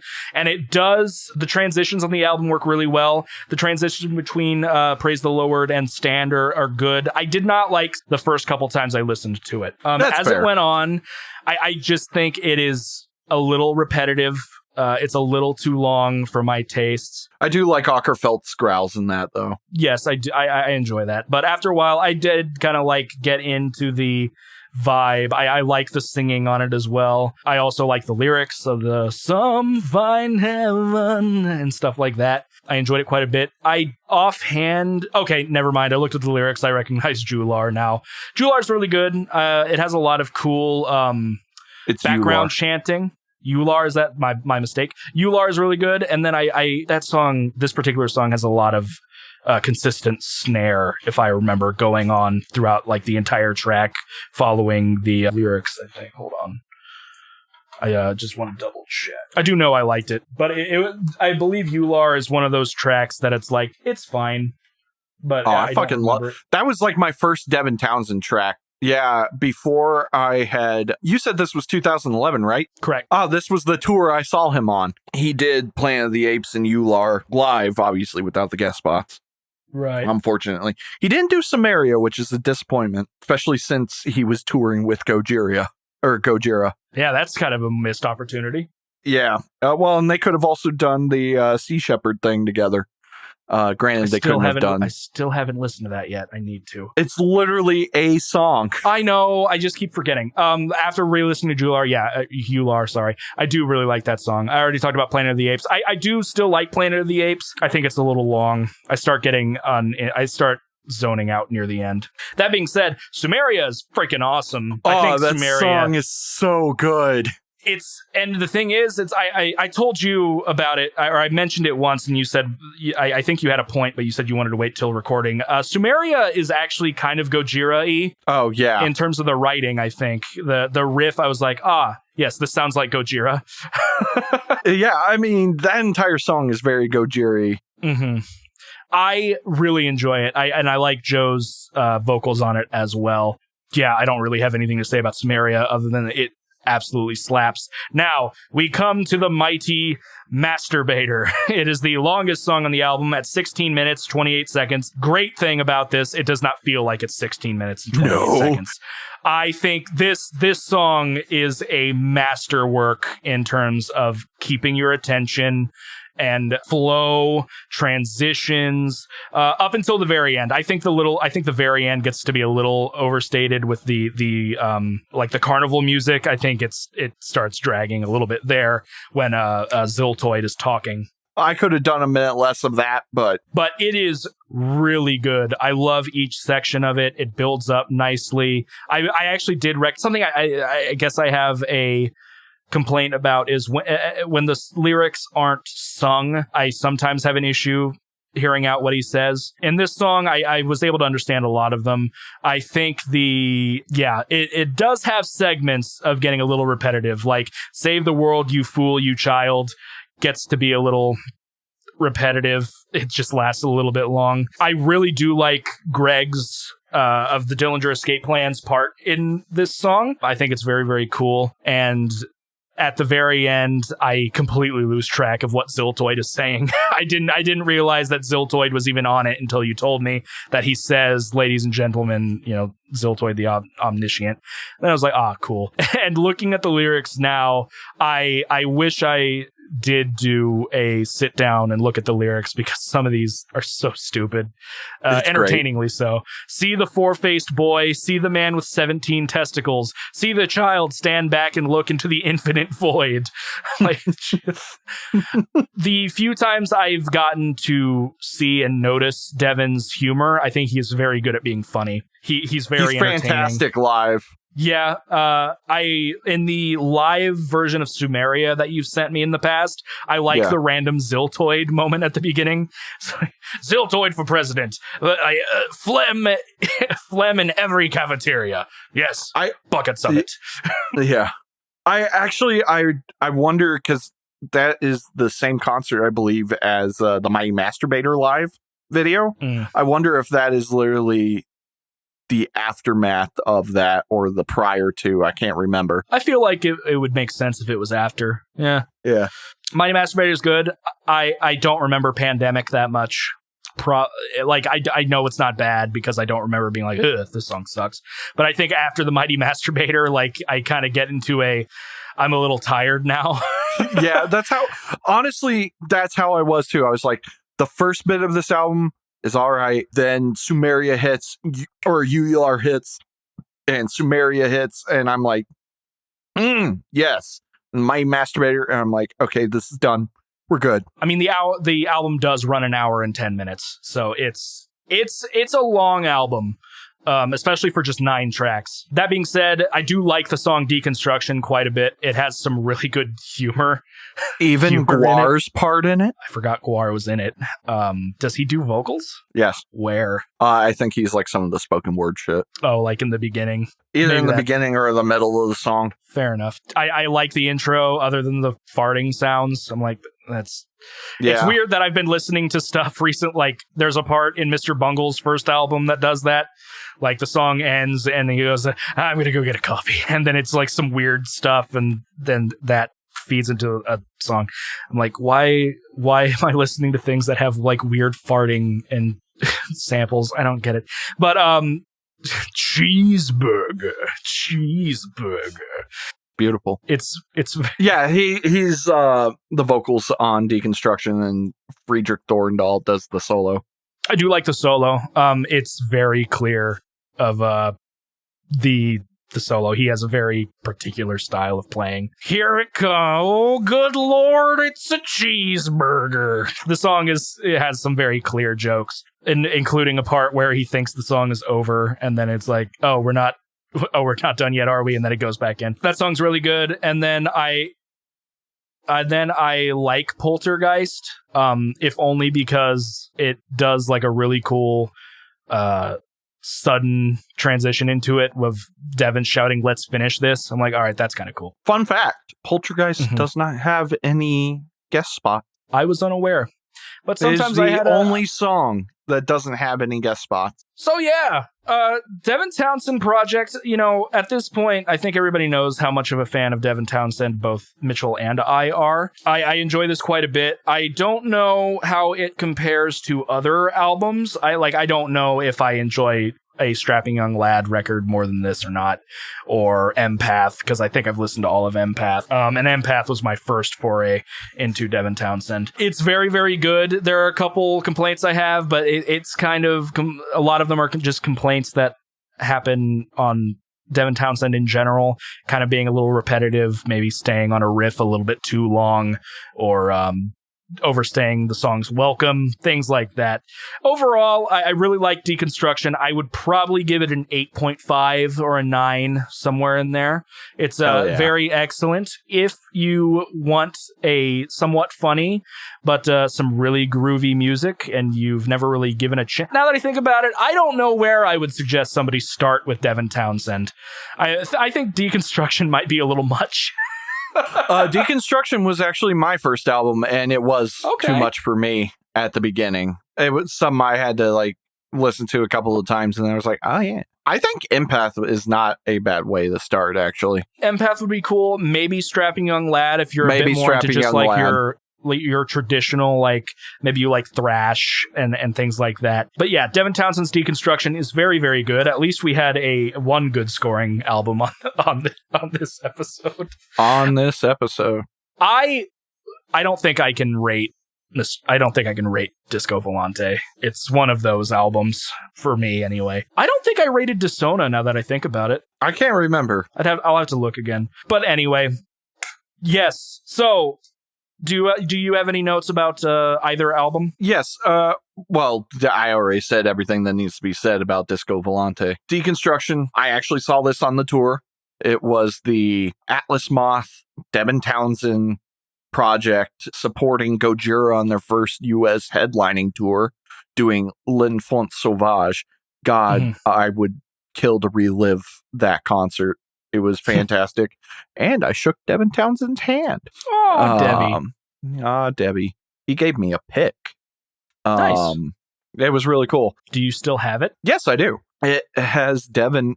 I think it's Devin. It might be the other guitar player, but it has one of them as a Beavis and Butthead drawing on one side of it. I'll have to find it and send you a picture. But Sumeria is my favorite. I also love UR, but I also like Isan.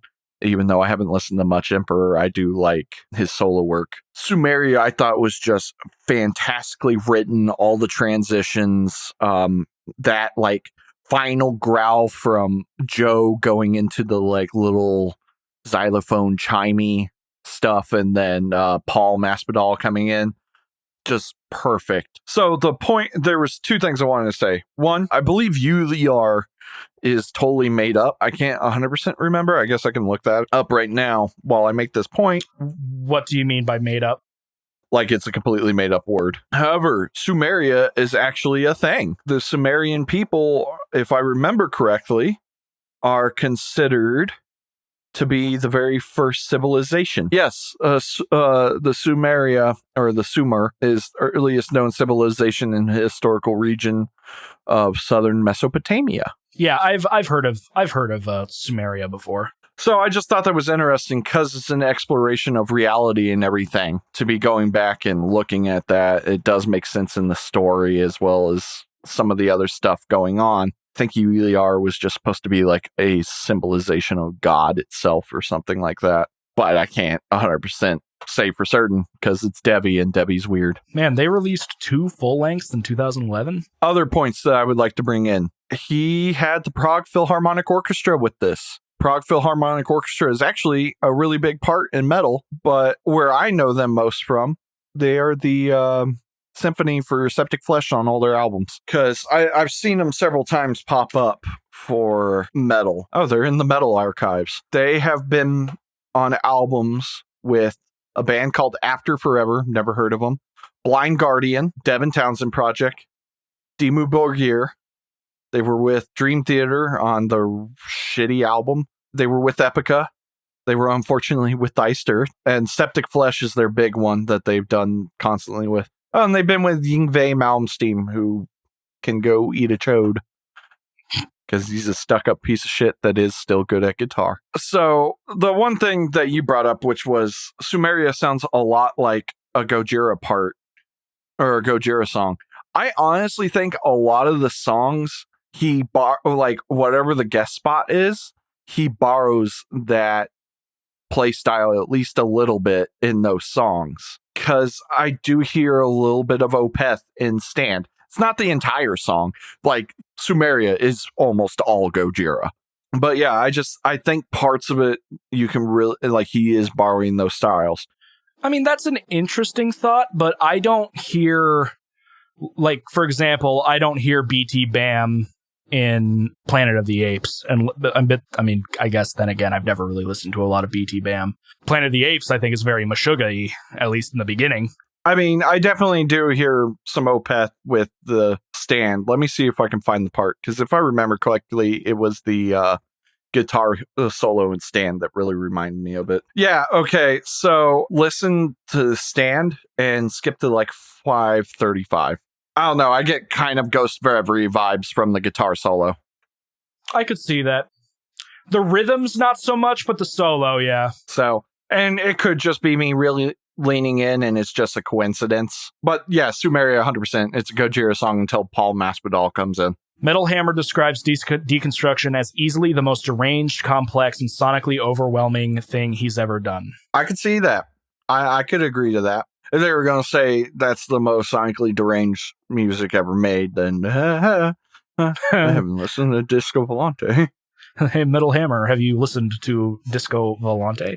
I'm actually curious. So, critical reception of Deconstruction, they pretty much got like above 4s, at least on professional quote-unquote ratings. On Metallum, it's sitting at a 78% with 8 reviews. I feel like that's a hair. I feel like that's a hair low. Let me see what Mr. Bungle's Disco Volante. I mean, as you can imagine, some of their things are very mixed reviews. Yeah. Okay, they don't actually have a ton of major critical reviews on this. They have 2, both of which reviewed fairly well. All Music gave it a 4.5. What did they give Deconstruction? I'm not going to tell you. What did they give it? Stylus magazine gave it, quote, I would rather them give a star instead of just like very favorable. No. Too wordy. Give me a number. All Music gave Deconstruction a 3.5. Lame. No taste. I think 3.5 is a little low. It's also labeled as avant-garde metal. Yes. He definitely genre hops and but not on Devin Townsend Project's Metallum page. It is just prog and ambient. I liked Devin Townsend Project's Deconstruction quite a bit. Woo! So is this where we announce the special thing? I think this is when we announce the special thing, guys. Hey, we're coming up on a whole year of Distorted Entertainment. I'm surprised we haven't quit yet. I wanted to put my resignation in today, but I work with this asshole. He does also work with me. So if all things go well, this episode will be going up on the 25th of August. We've kind of been planning this for the past few episodes. You can hear that because we keep kind of teasing it on the past couple of episodes. For the 1 year anniversary of the show, we're still going to be doing a review, but we're going to be pulling back to do an EP instead of a full-length album. And the reason we're doing that is I had the idea, and then Mitch agreed, maybe stupidly. I don't know if this is a good idea or not, but I think it might be fun to rank all of the albums we listened to. Individually, like, we're not going to be ranking the albums that we gave the other person because that would be stupid. So, like, everything I gave you is a 10. That is not true. Well, we're going to be ranking all of the albums that we gave each other into like a worst to best list. That's the main idea. And I think it'll be kind of cool. I had some other ideas too for maybe like a YouTube video. Maybe just, I had an idea where it's like, I set up my green screen again. It's like on the first year of Distorted Entertainment, we talked about X number of albums, X number of genres, as like a 3 or 4 minute fun little YouTube video to show off my editing, or like to practice editing again, but that might be a little difficult to do. But yeah, so our 1 year anniversary, we're looking on having it come out on the 8th of next month, which is a year and a day after our first 2 episodes, I guess, went up. They went up on the 7th of last year. Yeah, it's been almost a year of this. I'm honestly surprised I had 23 albums to give off the top of my head. I may or may not be running out of music. I'm not. I know he's not. But man, I've had a lot of fun over the past year, other than like that 3-month span where I couldn't leave my house because of my knee surgery. That was weird. Distorted Entertainment's been a fun time so far. I'm glad that we stuck with it. I enjoy listening to music, and I appreciate everybody that listens to the show, of course. We'll try to make it through a second year, and we'll see how it goes. So I think that being said, I don't really have any personal stuff to talk about. I got a new cat. I'm trying to do ship stuff. I guess I went and met the band I'm working with for the first time, and that was fun. Brain died. I don't have anything to talk about. The only thing that's new in my life is our new insurance, or my new insurance, Ethan's old insurance for where we work, covered a fuck ton of the expenses that I have. So I'm glad, because prior to that, I owed more in medical bills than I actually make in a year. So that was cool. The other thing is I am the proud owner of a CPAP now. So if I ever have a future partner, they'll have to sleep next to a person that looks like they're on life support, or a jet fighter pilot. I just pretend that I'm in a dystopian cyberpunk universe, because I do live in one pretty much. If you people, especially if it's not only people that are overweight, obese, but if you are and you feel constantly groggy or just not good and irritable, maybe get a sleep study done. Talk to your doctor. I had severe sleep apnea, which what that means is I was stopped breathing 48 times per hour. Hell yeah, that's metal. That's not a good way to feel good, and it can lead to many things like liver and kidney disease, depression, memory issues, feeling not good, heart problems, a lot of things that Mitch has. So possibly might make my life a lot easier if I keep using it. I do sleep a lot better.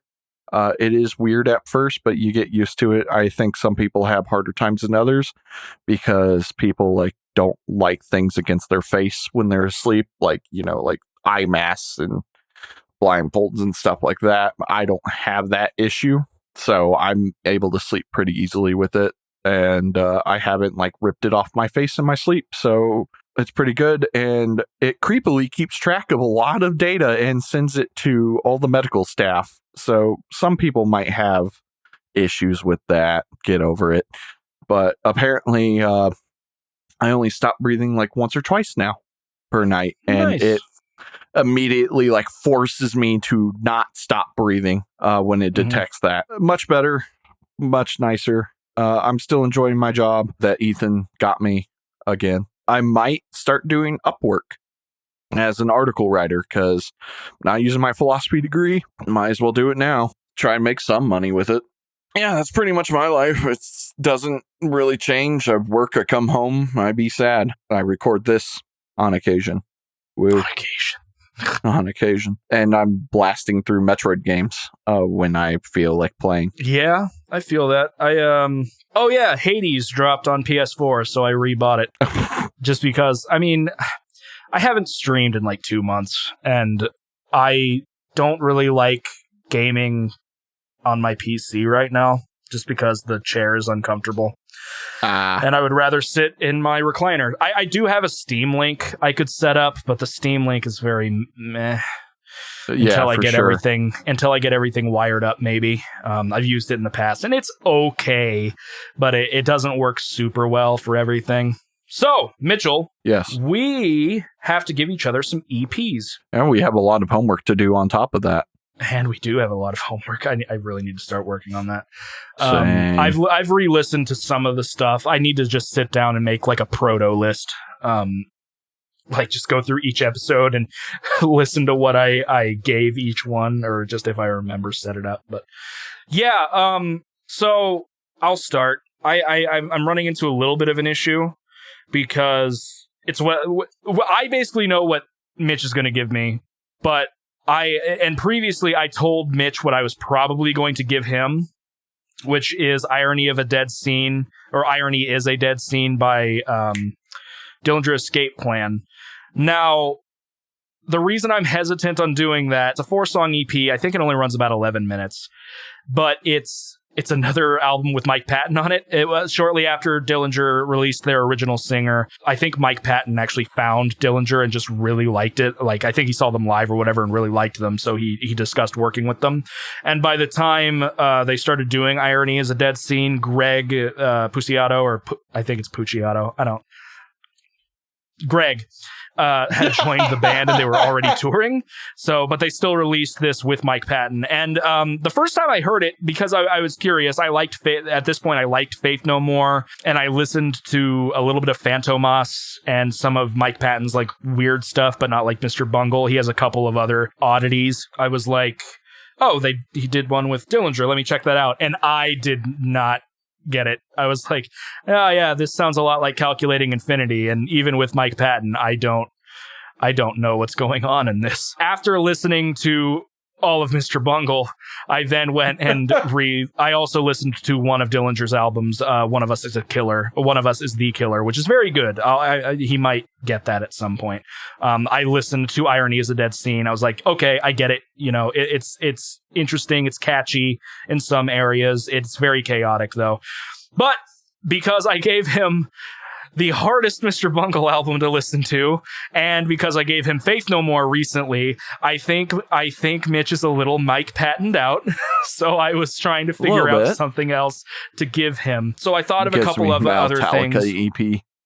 What's that? I said, gives me a Metallica EP. I know they don't exist. No, they have EPs. Do they? They released an EP along with Death Magnetic called Beyond Magnetic. It was 4 tracks that didn't make the cut. I've only listened to it once or twice. I don't remember much about it except for... Nothing I like more than a band going, here's some leftover material. It's the B-side. It's not good enough. Here you go. I mean, bands have released B-sides for years. Oh, yeah. I'm saying I don't like B-sides usually. Yeah, I mean, it's not like it's the worst thing they've ever released, but it was kind of forgettable. One of the songs was dedicated to Lane Staley of Alice in Chains, I believe. And, you know, it's not bad, but it's not really my thing. Other EPs they've released are usually like singles with a couple of covers, which were all obviously collaborated into Garage Inc. after a while, and I'm certainly not going to ever give you Garage Inc., even though it is a fantastic album. I've also listened to Garage Inc. in its entirety before. Oh yeah. I mean, I think a lot of metalheads have. Metallica is one of those bands that their covers usually knock it out of the park. So turn the page, my man. Turn the page. That one's fine. I really like Whiskey in the Jar, though. Whiskey in the Jar. Anyway, I'm actually going to give you a choice because I just can't decide. Please stop. Please. No, I make bad choices. No, so here's the thing. I will include Irony is the Dead Scene just in case that the other two don't appeal to you either, but these are just kind of what I thought of. I also thought of Murder Construct's first release, so nobody can ever be Travis Ryan out. I think it sits at 11 or 17 minutes. It's 7 tracks, but it's death grind, so they're usually shorter. And that one is just self-titled, I believe. Let me double check on that. Murder Construct. Please submit. Yes, it's their self-titled EP. It was released in 2010, 2 years before Results. I'm going to give you those two as an option, but I was also going to give you Alice in Chains' Jar of Flies. Jar of Flies is a little bit longer, but it is classified as an EP, so I will give it that option. How much longer is it? It's 30 minutes. Oh, okay, yeah, that's fine. Yeah, it's 7 songs, I think, and 30 minutes long. I think, how much experience do you have with Alice in Chains? None, actually. Really? Like, you've never heard Man in the Box? I'm sure I've heard some stuff on the radio because they were pretty popular, but I've never actively sought them out or listened to them. Okay. Yeah, Jar of Flies is their best-selling release. It's their second acoustic EP, so it's not very grungy at all. It's a sequel to Sap, which is also very good. I really like Alice in Chains. I think they're fantastic. They're one of my favorite rock bands. Dirt is a fantastic album. The Devil Put Dinosaurs Here is a fantastic album. So I was going to give you the choice of Dillinger, Murder Construct, which would officially be the first double dip, if you want to count it, since it's an EP. Technically, I said you should have listened to it on the Murder Construct episode because it was only an additional 10 minutes of material, but you didn't, but that's fine. Or Alice in Chains' Jar of Flies. I think I know what you're going to choose, but those are your options. I can probably find something else if I looked real quick, but those are what I kind of settled on. Yeah, I actually do not know. I really don't. Murder Construct would be interesting. I mean, I am always curious about Dillinger, but Jesus Christ, I don't know how much more chaos I can deal with. And this is still early on, so it is their later albums, even with their first album with Greg, they added a bit more, I hate saying musicality, but their first album with Greg has the song Unretrified, which is one of my favorite songs by them. It was on a SmackDown vs. Instead Raw of musicality, do you just mean melody? Sure. Yeah, melody. I think it's because Greg can actually sing. I don't know if the first guy could. But then again, I've never listened to all of Calculating Infinity, so who knows. But this was still early on, so it still has some chaos. There is some melody in there. Also, one of the songs is a cover of... I've heard of the band. God, Aphex Twin. Yeah, Aphex Twin. I've heard of Aphex Twin. I've never listened to them though. I've been sitting for too long. Yeah, but yeah, same. so My ass hurts. yes. So it's you know what? I'm gonna give you a break of the chaos. I like all 3 of these. It took me a while to like Irony is the Dead Scene, and I much prefer Results to Murder Construct in terms of albums because it has a bit more of a cleaner production. So you know what? I'm gonna just give you Jar of Flies.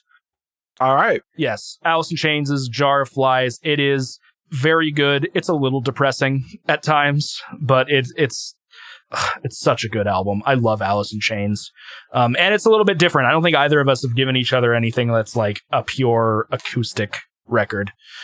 No, I have thought about it several times, but there's a bunch of metal stuff I'd rather you hear first. Mm-hmm. And I mean, theoretically, if I wanted to, like, when am I ever going to give you Irony as a dead scene? But whatever. Yeah. Maybe like the 1 year anniversaries of everything could be an EP and whatever. So yeah, Jar of Flies, Alice in Chains. It's a beautiful album. It's a bit depressing, but it's very, very good. All right. Fair enough. I had a hard time because I don't listen to EPs. I'm a full album guy and a guy. I literally have like maybe 4 EPs out of my like 50 gigs of music.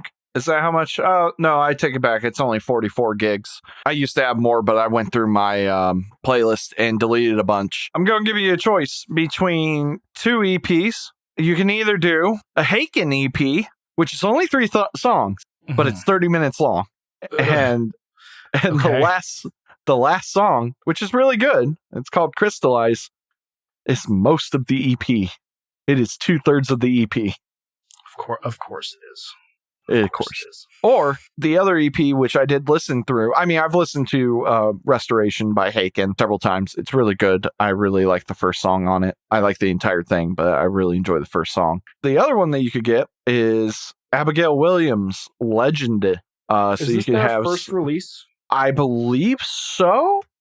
Because it's 2000. Yeah, it is. Or at least on Spotify it is. Yeah.